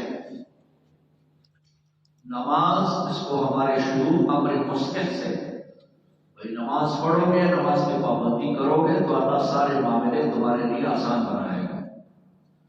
حافظوا علی الصلوات، پابندی کرو تمام نمازوں کی، حفاظت کرو ساری نمازوں کی، ساری نمازیں اپنے پر وقت ٹیم پہ ادا کرو۔ حافظوا کا یہ مطلب ہے نماز کی محافظت، ہر نماز کو جماعت سے پڑھنا اور پر وقت پڑھنا، اس کو حافظوا سے تعبیر کیا گیا۔ حافظوا علی الصلوات، نمازوں کی نگرانی کرو، حفاظت کرو، والصلاۃ الوسطیٰ، خاص کر صلاۃ الوسطیٰ کا، صلاۃ الوسطیٰ سے مراد عصر کی نماز ہے۔ بھائی ساری نمازیں اہم ہیں، ساری ضروری ہیں، لیکن خاص کر درمیانی نماز ہے، وہ درمیانی نماز عصر کی، اس سے پہلے 2 نمازیں اور اس کے بعد بھی 2 نمازیں، صبح ظہر اس سے پہلے ہے اور مغرب اور عشاء اس کے بعد ہے، اس لیے یہ درمیانی نماز ہو گئی، والصلاۃ الوسطیٰ۔ علماء فرماتے ہیں عصر کی نماز کی اہمیت ایک تو اس لحاظ سے ہے کہ اس میں دن اور رات والے فرشتے اکٹھے ہوتے ہیں، دن کے فرشتے ابھی زمین پہ ہوتے ہیں کہ رات والے فرشتے بھی پہنچ جاتے ہیں، تو 2 رجسٹروں میں انسان کی نمازیں آ جاتی ہیں، صبح کے رجسٹر میں بھی اور رات والے رجسٹر میں بھی۔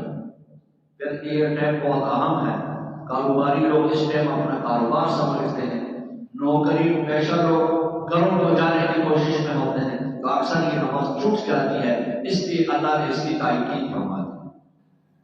حافظوا علی الصلوات، پابندی کرو ساری نمازوں کی، خاص کر درمیانی نماز کی۔ حضرت عائشہ رضی اللہ تعالیٰ عنہا کے لیے ایک کاتب مصحف قرآن لکھ رہے تھے تو ان کو کہا جب اس آیت پہ تم پہنچو تو مجھے بتاؤ، حافظوا علی الصلوات والصلاۃ الوسطیٰ۔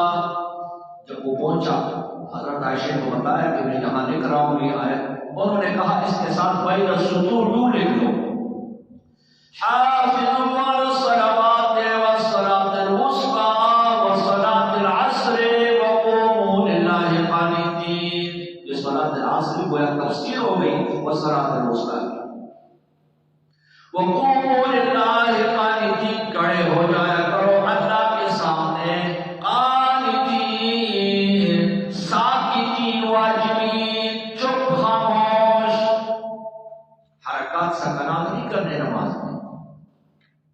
ابتدائی اسلام میں نمازوں میں باتیں بھی ہوتی تھی، ایک شخص نماز پہ کھڑا ہے، دوسرا پہ اسے پوچھتا تھا کتنی رکعتیں ہو گئی، وہ اس کو باقاعدہ بتا دیتا تھا نماز میں 2 ہو گئی، 3 ہو گئی۔ کوئی سلام کہتا السلام علیکم، جواب دیا جاتا وعلیکم السلام، نماز میں۔ لیکن اس آیت کے اور اس کے بعد پھر اشارے سے سلام، بات نہیں تو اشارے سے سلام کیا جاتا، لیکن اس آیت کے بعد پھر نماز میں خاموشی اختیار کی گئی، وقوموا للہ قانتین، اللہ کے سامنے چپ خاموش کھڑے ہو جائے، حرکات سکنات میں جانے کی۔ فَإِنْ خِفْتُمْ، اگر تم ڈرو، دشمن کا خوف ہے، فَرِجَالًا أَوْ رُكْبَانًا، فَإِنْ خِفْتُمْ، اگر تمہیں دشمن کا خوف ہے حملے کا، فَرِجَالًا أَوْ رُكْبَانًا، پاؤں پر کھڑے ہو کر کے نماز ادا کرو، یا جانور پہ سوار ہو کے، سواری پہ سوار ہو کے بھی نماز ادا کر سکتے ہو۔ حالت جنگ میں، میدان جنگ میں نماز پیادل چلتے چلتے بھی ادا کیا جا سکتا ہے، سواری میں چلتے چلتے بھی نماز ادا کیا جا سکتا ہے۔ فَإِذَا أَمِنْتُمْ، جب تم امن میں ہو، فَاذْكُرُوا اللَّهَ، پھر اللہ کو یاد کرو، كَمَا عَلَّمَكُمْ، جیسے اس نے سکھایا ہے تمہیں، مَا لَمْ تَكُونُوا تَعْلَمُونَ، وہ باتیں جو تم نہیں جانتے تھے۔ وَالَّذِينَ يُتَوَفَّوْنَ مِنْكُمْ، امر مصلح کے بعد پھر اصل مسئلہ، وَالَّذِينَ يُتَوَفَّوْنَ مِنْكُمْ، جو لوگ تم سے وفات ہو جائیں، وَيَذَرُونَ أَزْوَاجًا، ان کی بیویاں رہ جائیں، وصیۃً لِأَزْوَاجِهِمْ، وہ وصیت کر جائے اپنی بیویوں کے لیے، مَتَاعًا إِلَى الْحَوْلِ، کہ اس بیوی کو فیض دیا جائے، 1 سال تک غیر اخراج کو گھر سے نہ نکالا جائے۔ کچھ مفسرین کی یہاں یہ آیت منسوخ ہے آیت میراث کے نازل ہونے کے بعد، لیکن ہمارے شیوخ فرماتے ہیں ان کو منسوخ کہنے کی کوئی ضرورت نہیں ہے، اب بھی اس کا حکم بحال ہے، مستحب ہے، مندوب ہے، اچھی بات ہے۔ ایک شخص مر رہا ہے، اپنی بیوی کے لیے وصیت کر دے، ورثاء سے کہے اس کو نکالو نا، 1 سال تک اس کو اس مقام میں رہنے دو اور اس کو خرچہ بھی دیتے رہو، پھر جب اس کی مرضی ہو جائے کہیں اور نکاح کرنے کا تو پھر بے شک نکاح کرتے ہیں۔ اب بھی اگر کوئی اس طرح وصیت کر جائے تو اس میں کوئی حرج والی بات نہیں ہے۔ وَالَّذِينَ يُتَوَفَّوْنَ مِنْكُمْ، جو تم میں سے وفات پا جائے، وَيَذَرُونَ أَزْوَاجًا، ان کی بیویاں رہ جائیں، وصیۃً لِأَزْوَاجِهِمْ، وصیت کر جائے اپنی بیویوں کے لیے، مَتَاعًا إِلَى الْحَوْلِ، کہ ان کو فیض دیا جائے، 1 سال تک غیر اخراج گھر سے نہ نکالا جائے۔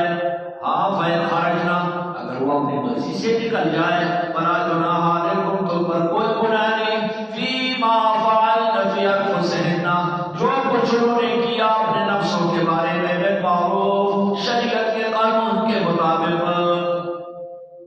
قانون شریعت کے مطابق، اپنے نفس کے مطابق وہ خود مختار ہے۔ اگر اس نے کہیں نکاح کرنا ہے تو بے شک نکاح کر لے، ماں باپ کے گھر بیٹھ جانا ہے تو وہاں جا کے بیٹھ جانا، لیکن میراث میں اس کا جو حصہ ہے اس کا وہ ملتا رہے گا۔ اگر اس کی اولاد ہے تو 8واں حصہ ہے اس کا پورے میراث میں، اور لحاظ سے۔ وَلِلْمُطَلَّقَاتِ مَتَاعٌ بِالْمَعْرُوفِ، طلاق شدہ عورتوں کے لیے متاع فائدہ ہے، بالمعروف یعنی ان کو کچھ فائدہ پہنچانا ہے شریعت کے قانون کے مطابق، یعنی جو ان کا حق ہوتا ہے۔ حقاً علی المتقین، یہ حق ہے ان لوگوں پر جو اللہ سے ڈرتے ہیں۔ کذالک یبین اللہ لکم آیاتہ، اللہ بیان فرماتے ہیں تمہارے لیے اپنی آیتیں، لعلکم تعقلون، تاکہ تم سمجھ جاؤ۔ الم تر الی الذین خرجوا من دیارہم وهم الوف، کیا تم نے نہیں دیکھا وہ لوگ جو اپنے گھروں سے نکلے؟ یہ بنو اسرائیل کا واقعہ ہے۔ الم تر الی الذین خرجوا من دیارہم وهم الوف، کیا نہیں دیکھا تم نے ان لوگوں کو جو اپنے گھروں سے نکلے، وہ ہزاروں کے تعداد میں تھے، حذر الموت، موت کے ڈر سے جہاد کا حکم کیا وقت کے نبی نے۔ یہ لوگ گھروں سے ہی بھاگ گئے، گھروں سے ہی نکل گئے، گھروں سے نکلے دشمن کے خوف سے۔ فقال لهم الله موتوا، اللہ نے فرمایا مر جاؤ، سارے مر گئے۔ ثم احیاهم، تفسیر قرطبی میں ہے ایک ہفتے کے بعد اللہ نے پھر زندہ کر دیا۔ فاحیاهم الله بعد 7 ایام، 7 دن کے بعد اللہ نے پھر زندہ کر دیا۔ ان اللہ لذو فضل علی الناس ولکن اکثر الناس لا یشکرون، 7 دنوں کے بعد زندہ کرنے کا مطلب یہ تھا، موت سے تو بھاگ رہے تھے تو موت تو ادھر ہی آ گئی۔ اینما تکونوا یدرککم الموت ولو کنتم فی بروج مشیدہ، موت نے تو ہر جگہ پہنچنا ہے۔ کوئی شخص بڑے چونا گچ بلڈنگ کے اندر بھی بیٹھ جائے، پناہ لے لے، جب موت نے آنا ہو تو وہاں بھی پہنچ جائے گا۔ تو تم دشمن کے خوف سے بھاگ رہے تھے کہ ہم مر نہ جائیں، ہمیں مار نہ دے، تو موت تو یہاں بھی آ گئی تمہیں۔ تو آئندہ ایسے نہیں کرنا، دشمن کے خوف سے گھر چھوڑ کے بھاگنا نہیں ہے۔ فقال لهم اللہ موتوا، اللہ نے ان سے کہا مر جاؤ، ثم احیاهم، پھر زندہ کر دیا۔ ان اللہ لذو فضل علی الناس، اللہ بڑے فضل والے ہیں اپنے بندوں پر، ولکن اکثرهم لا یشکرون، لوگوں کی اکثریت اللہ کا شکر نہیں کرتی۔ وقاتلوا فی سبیل اللہ، لڑو اللہ کے راستے میں، وَاعْلَمُوا، جانو، ان اللہ سمیع علیم، کہ اللہ سننے اور جاننے والے ہیں۔ من ذا الذی، وہ کون ہے؟ من ذا الذی، وہ کون ہے؟ یقرض اللہ قرضا حسنا، جو اللہ کو قرض حسن دے دے۔ اپنا مال اللہ کے راستے میں خرچ کرنا، یہ اللہ کو قرضہ دینے کے بتا دیتا ہے۔ اللہ فرمانے جہاد میں مال خرچ کرو، میرے راستے میں مال خرچ کرو، یہ ایسا ہی ہے جیسے کوئی شخص مجھے قرضہ دے دے، اور قرضدار سے جب بھی اپنا قرضہ مانگتا ہے وہ واپس کر دیتا ہے۔ جب بھی تم میرے پاس آؤ گے میں تمہارے قرضے کا بدل تمہیں عطا کروں گا۔ من ذا الذی یقرض اللہ قرضا حسنا، وہ کون ہے جو اللہ کو قرض حسن دے، ویضاعفہ لہ اضعافا کثیرا، اللہ دوچند کر دے گا اس کے لیے اس مال کو کئی دوچندیوں کے ساتھ۔ اللہ پھر ایک کا بدلہ ایک نہیں دیتا، دو نہیں دیتا۔ من جاء بالحسنۃ فلہ عشر امثالها، اللہ ایک کے بجائے 10 عطا کرتا ہے۔ اور اللہ کمثل حبۃ انبتت 7 سنابل فی کل سنبلۃ 100 حبۃ، اللہ ایک دانے سے 700 دیتا ہے۔ ایک دانہ زمین میں اور اس کے 7 خوشے، اور ہر خوشے میں 100 دانے، تو اللہ ایک کے بدل 700 دیتا ہے۔ اور پھر واللہ یضاعف لمن یشاء، جس کو چاہے وہ بے تحاشا دے دے، اس سے بھی زیادہ دے دے۔ فَيُضَاعِفَهُ لَهُ أَضْعَافًا كَثِيرًا، دوچند بنائے اس کے لیے کئی دوچندیوں کے ساتھ۔ وَاللَّهُ يَقْبِضُ وَيَبْسُطُ، اللہ کم کرتا ہے زیادہ کرتا یکبس مال کم کرنا، یبسط بڑھانا، کم کرنا، گھٹانا، بڑھانا، دونوں اس کے قابو میں ہے۔ وَإِلَيْهِ تُرْجَعُونَ، اسی کی طرف تم سب نے پلٹ کے جانا ہے۔ الم تر، کیا تو نے نہیں دیکھا؟ اِلَى الْمَلَإِ مِن بَنِي اسرائیل، ایک جماعت کو جو کہ بنی اسرائیل کا تھا، من بعد موسیٰ، حضرت موسیٰ کے بعد، حضرت موسیٰ کے بعد بنی اسرائیل کی ایک جماعت کا واقعہ قصہ اللہ سناتے ہیں۔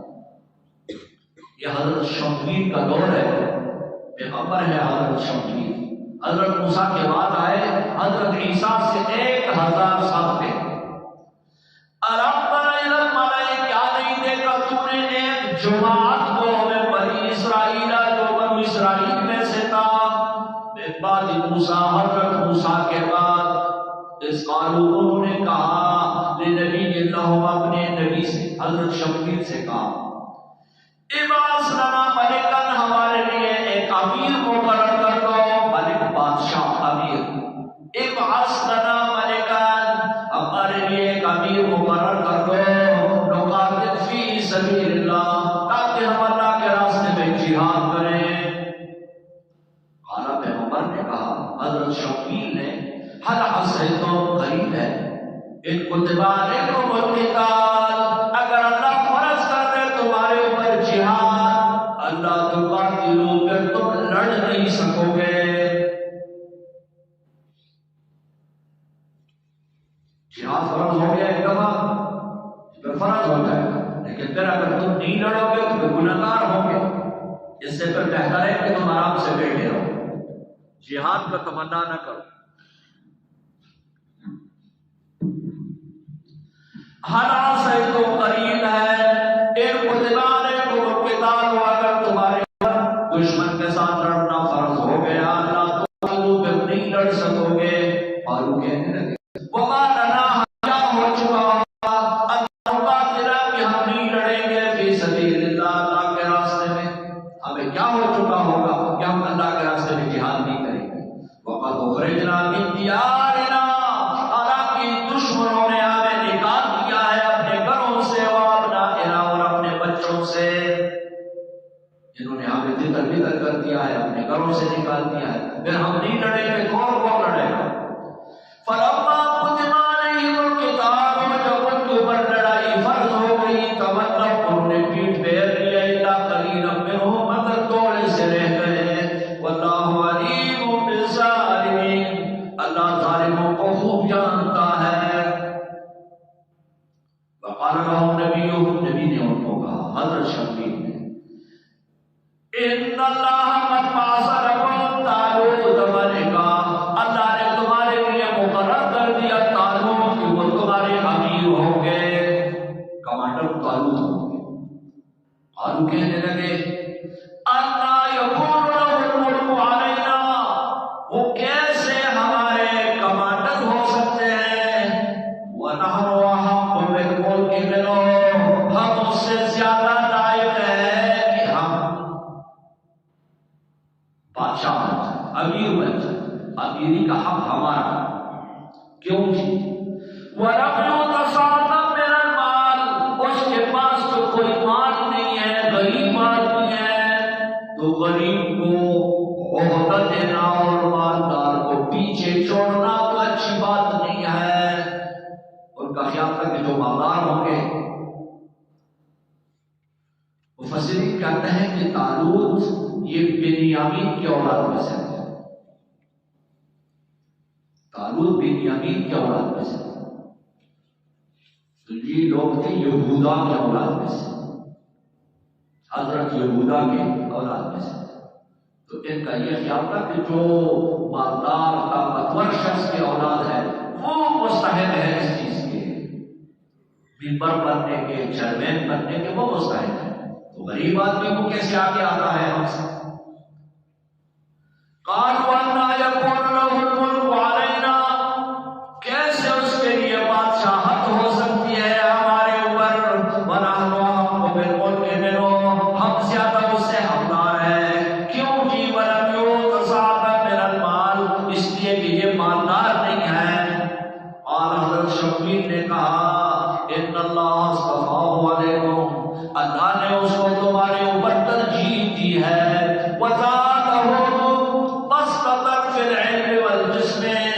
اللہ نے اس کو علم بھی دیا ہوا ہے اور اللہ نے اس کو جسامت بھی دی ہوئی ہے۔ جنگ کے لیے، لڑائی کے لیے یہ دو چیزیں ضروری ہیں۔ علم مال نہیں چاہیے، علم چاہیے، سمجھداری چاہیے۔ علم سے مراد جنگی معاملات اور اس کا علم، اور اس کے لیے اچھا مضبوط جسمیت ہونی چاہیے۔ یہ دو چیزیں جس کے اندر ہو، اس کو لائق ہے، وہ مستحق ہے کہ اس کو آگے کر دیا جائے۔ شکل و شباہت بھی ایک چیز ہے، جسامت بھی ایک چیز ہے، اس میں بھی اللہ نے بڑی کشش رکھی ہوئی ہے۔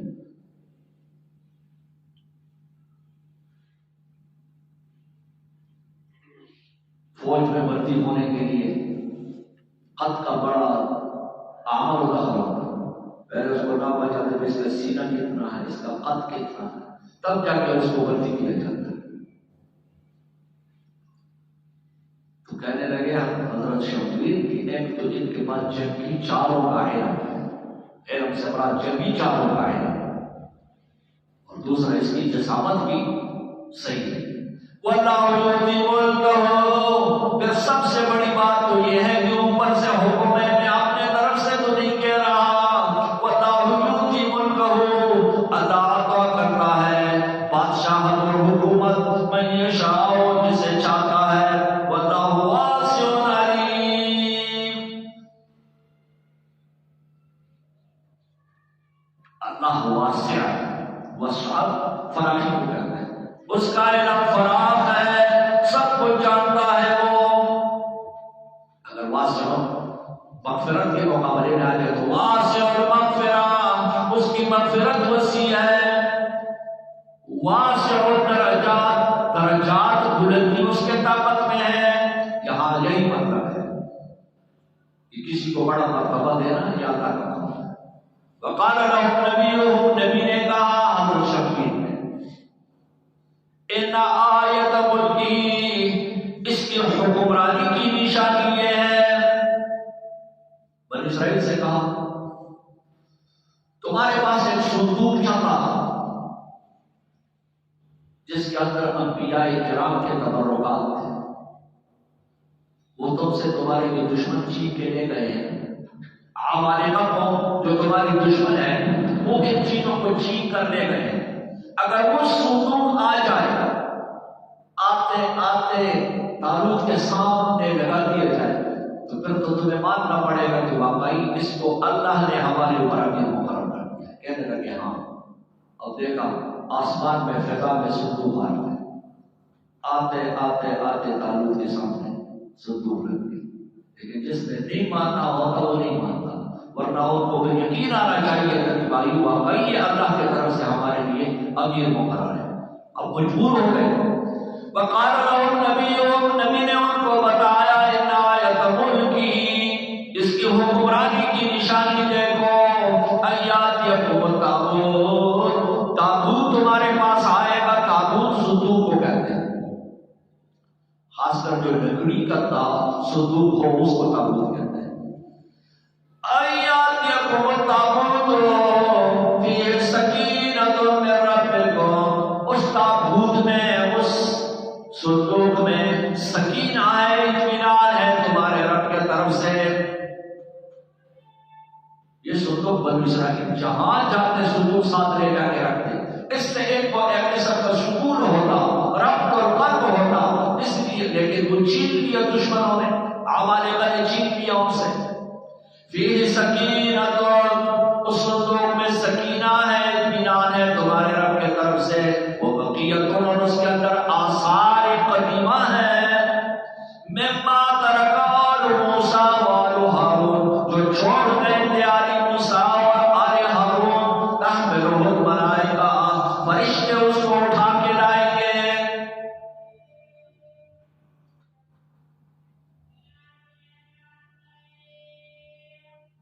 ایک روایت میں تو یہ ہے کہ وہ صندوق اسی طرح ہوا میں آ کے اس کے سامنے لگا۔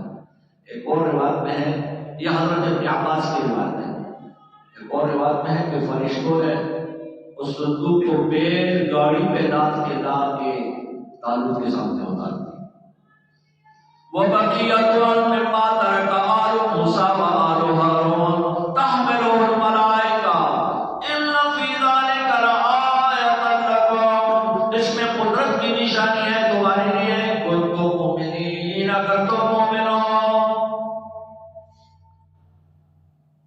صندوق آیا ان کو ماننا پڑ گیا بھائی یہ واقعی اللہ کی طرف سے آتی ہے.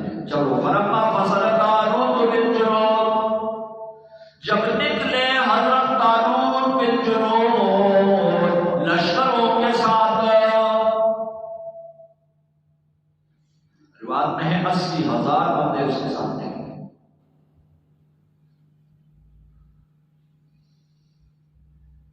دوسری طرف دشمن کی تعداد 3 لاکھ ہے. طالوت نے اپنے لشکر کو آزمایا. قال ان اللہ مبتلیکم بنہر، اللہ تمہاری آزمائش کریں گے ایک نہر کے ساتھ. آگے نہر آ رہا ہے. فمن شرب منہ، جو پانی پیے گا، فلیس منی، وہ میرے ساتھ نہیں جا سکے گا. ومن لم یطعمہ، جو نہیں چکھے گا، فانہ منی، وہ میرے ساتھ جائے گا.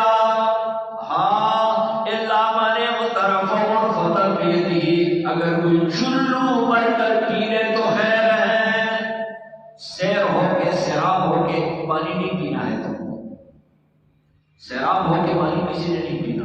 ہاں ایک چلو آتا کر کسی نے پی لیا تو ہے، یہ محض آزمائش اور امتحان.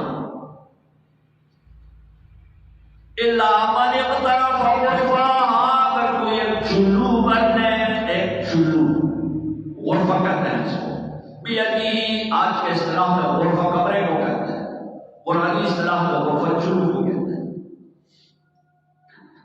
بنی اسرائیل جب وہاں پہنچے فشربوا منہ، سب رج کے پانی پی گئے. لا قلیلا منہم، مگر تھوڑے سے بندے، 313 بندے، انہوں نے بات مانی، تھوڑا سے پانی پی کے سیر ہو کے پانی نہیں پیا. فشربوا منہ، بنی اسرائیل سب پانی پی گئے.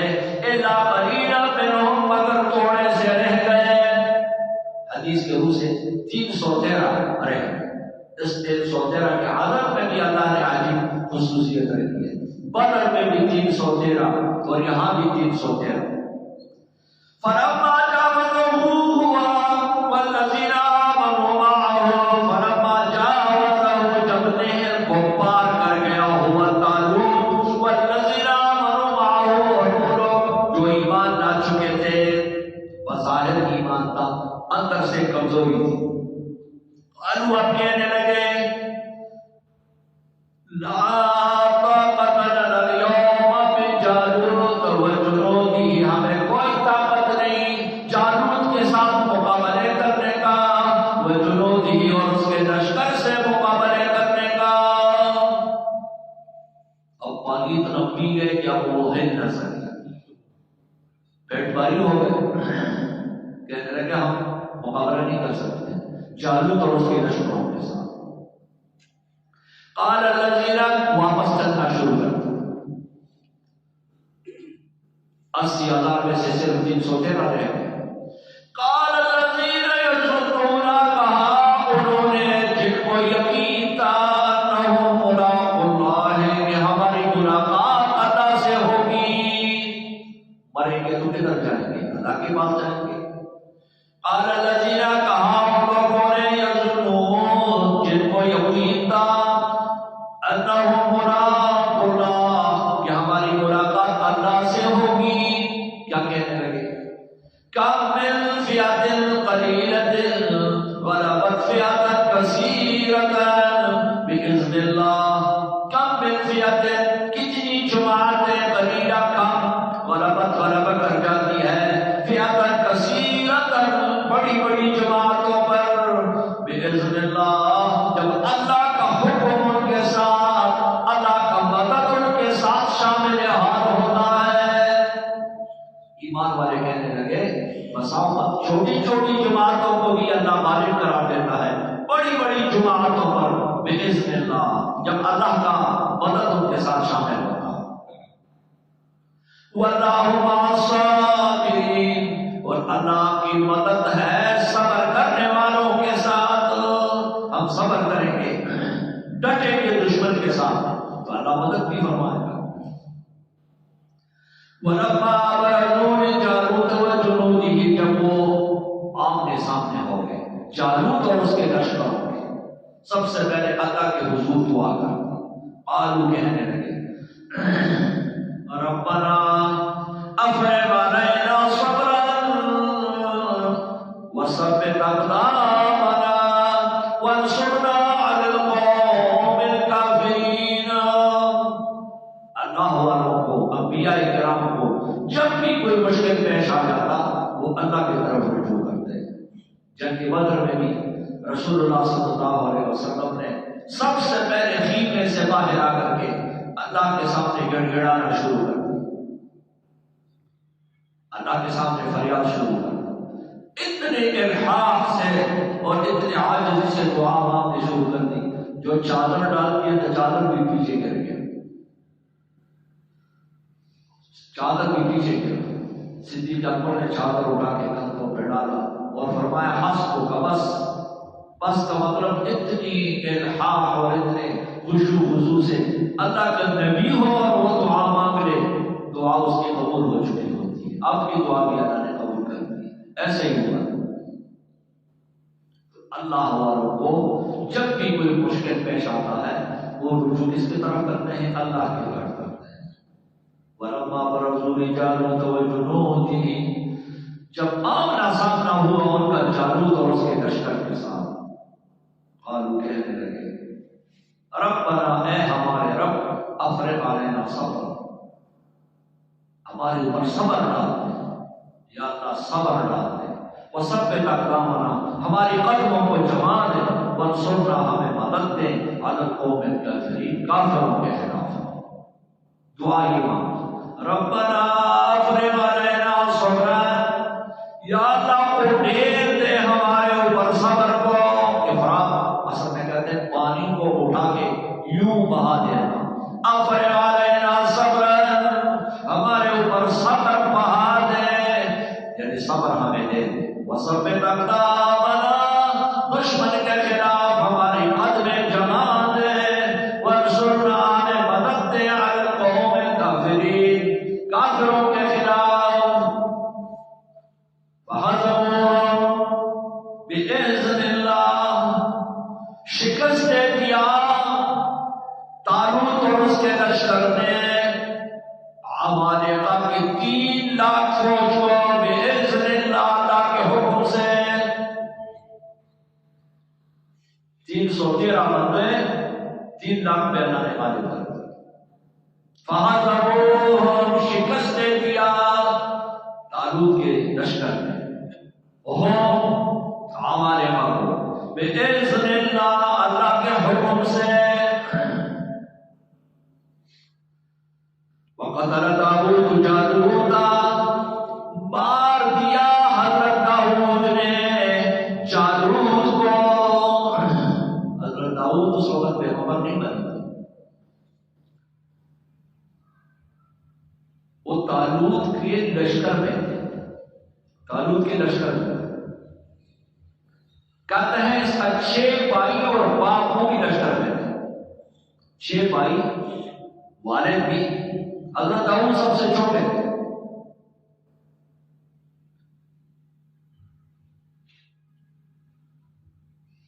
باقاعدہ ابھی اس درجے میں بھی نہیں پہنچے تھے کہ وہ جہاد کر سکے، لیکن باپ جا رہا ہے، بھائی سب جا رہے ہیں تو یہ بھی چلے گئے. پہنچ گئے. ادھر جالوت نمودار ہو گیا، تلوار لہراتے ہوئے مائیو بارزونی، میرے ساتھ کون لڑائی لڑے. وہاں قانون یہ تھا کہ سب سے پہلے 2-3 بندے میدان میں نکل آتے، ان کا مقابلہ ہوتا، اس کے بعد پوری گمسان کی لڑائی شروع ہوتی. اب جالوت جیسے ہی نکلا، حضرت داؤد نے اپنے منجنیق میں 3 پتھر رکھے. تفسیر قرطبی میں ہے، اس نے اپنے منجنیق کو گھمایا یوں جیسے پتھر چھوڑ دیے. اس نے پورا لوہا پہنا ہوا تھا، سر سے لے کر کے پاؤں تک. پیشانی تھوڑی سی اس کی نظر آتی تھی. وہ پتھر سیدھے گئے گولی کی طرح اس کے سر کے ماتھے پہ لگے اور پیچھے کوبری سے نکل گئے. اس وقت کا قانون تھا کہ جو شخص کسی قوم کے لشکر کا سربراہ مارے گا وہ اس قوم کا سربراہ بنے گا. تو حضرت داؤد داؤد بچپن میں سربراہ بن گئے، ملک بن گئے، نبوت تو بعد میں ملی، نبی تو بعد میں بن گئے حضرت داؤد، پہلے فرصت میں بادشاہ بن گئے، جالوت کو مار گئے۔ ہم شکست دے دیا طالوت اور اس کے ساتھیوں نے جالوت کو باذن اللہ بقدر مار دیا۔ حضرت داؤد نے جالوت کو وعطاہ اللہ الملک، اللہ نے حضرت داؤد کو بادشاہت بھی دے دی، والحکمت علم نبوت بھی دے دی، وعلمہ مما یشاء، اللہ نے سکھا دیا اس کو جو کچھ اللہ کی مرضی تھی۔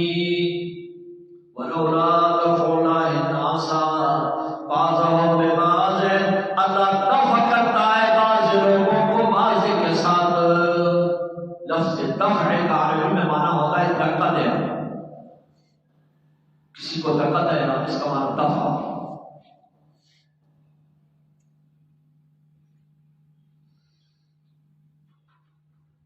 جیسے شعر میں لا تدفعوا ابن العم يمشي على شفا، لا ادفع ابن العم يمشي على شفا، وإن بلغتني من أذاه الجنازع، لا ادفع میں دھکا نہیں دیتا اپنے چچا زاد کو، یمشی على شفا، جب وہ کائے کے کنارے کنارے جا رہا ہو میں اس کو دھکا نہیں دیتا۔ تو دفع کا معنی ہوتا ہے دھکا دینا۔ ولولا دفع اللہ الناس، اگر اللہ دفع نہ کرتے، دھکا نہ دیتے لوگوں میں سے کسی کے ذریعے سے کسی کو، جب کوئی قوم سرکشی پہ قدرت آتی ہے تو اللہ کچھ اور لوگوں کو تیار کر دیتے ہیں تاکہ ان کو دھکا دے، یعنی ان کی مدافعت کرے، ان کو دور کر دے۔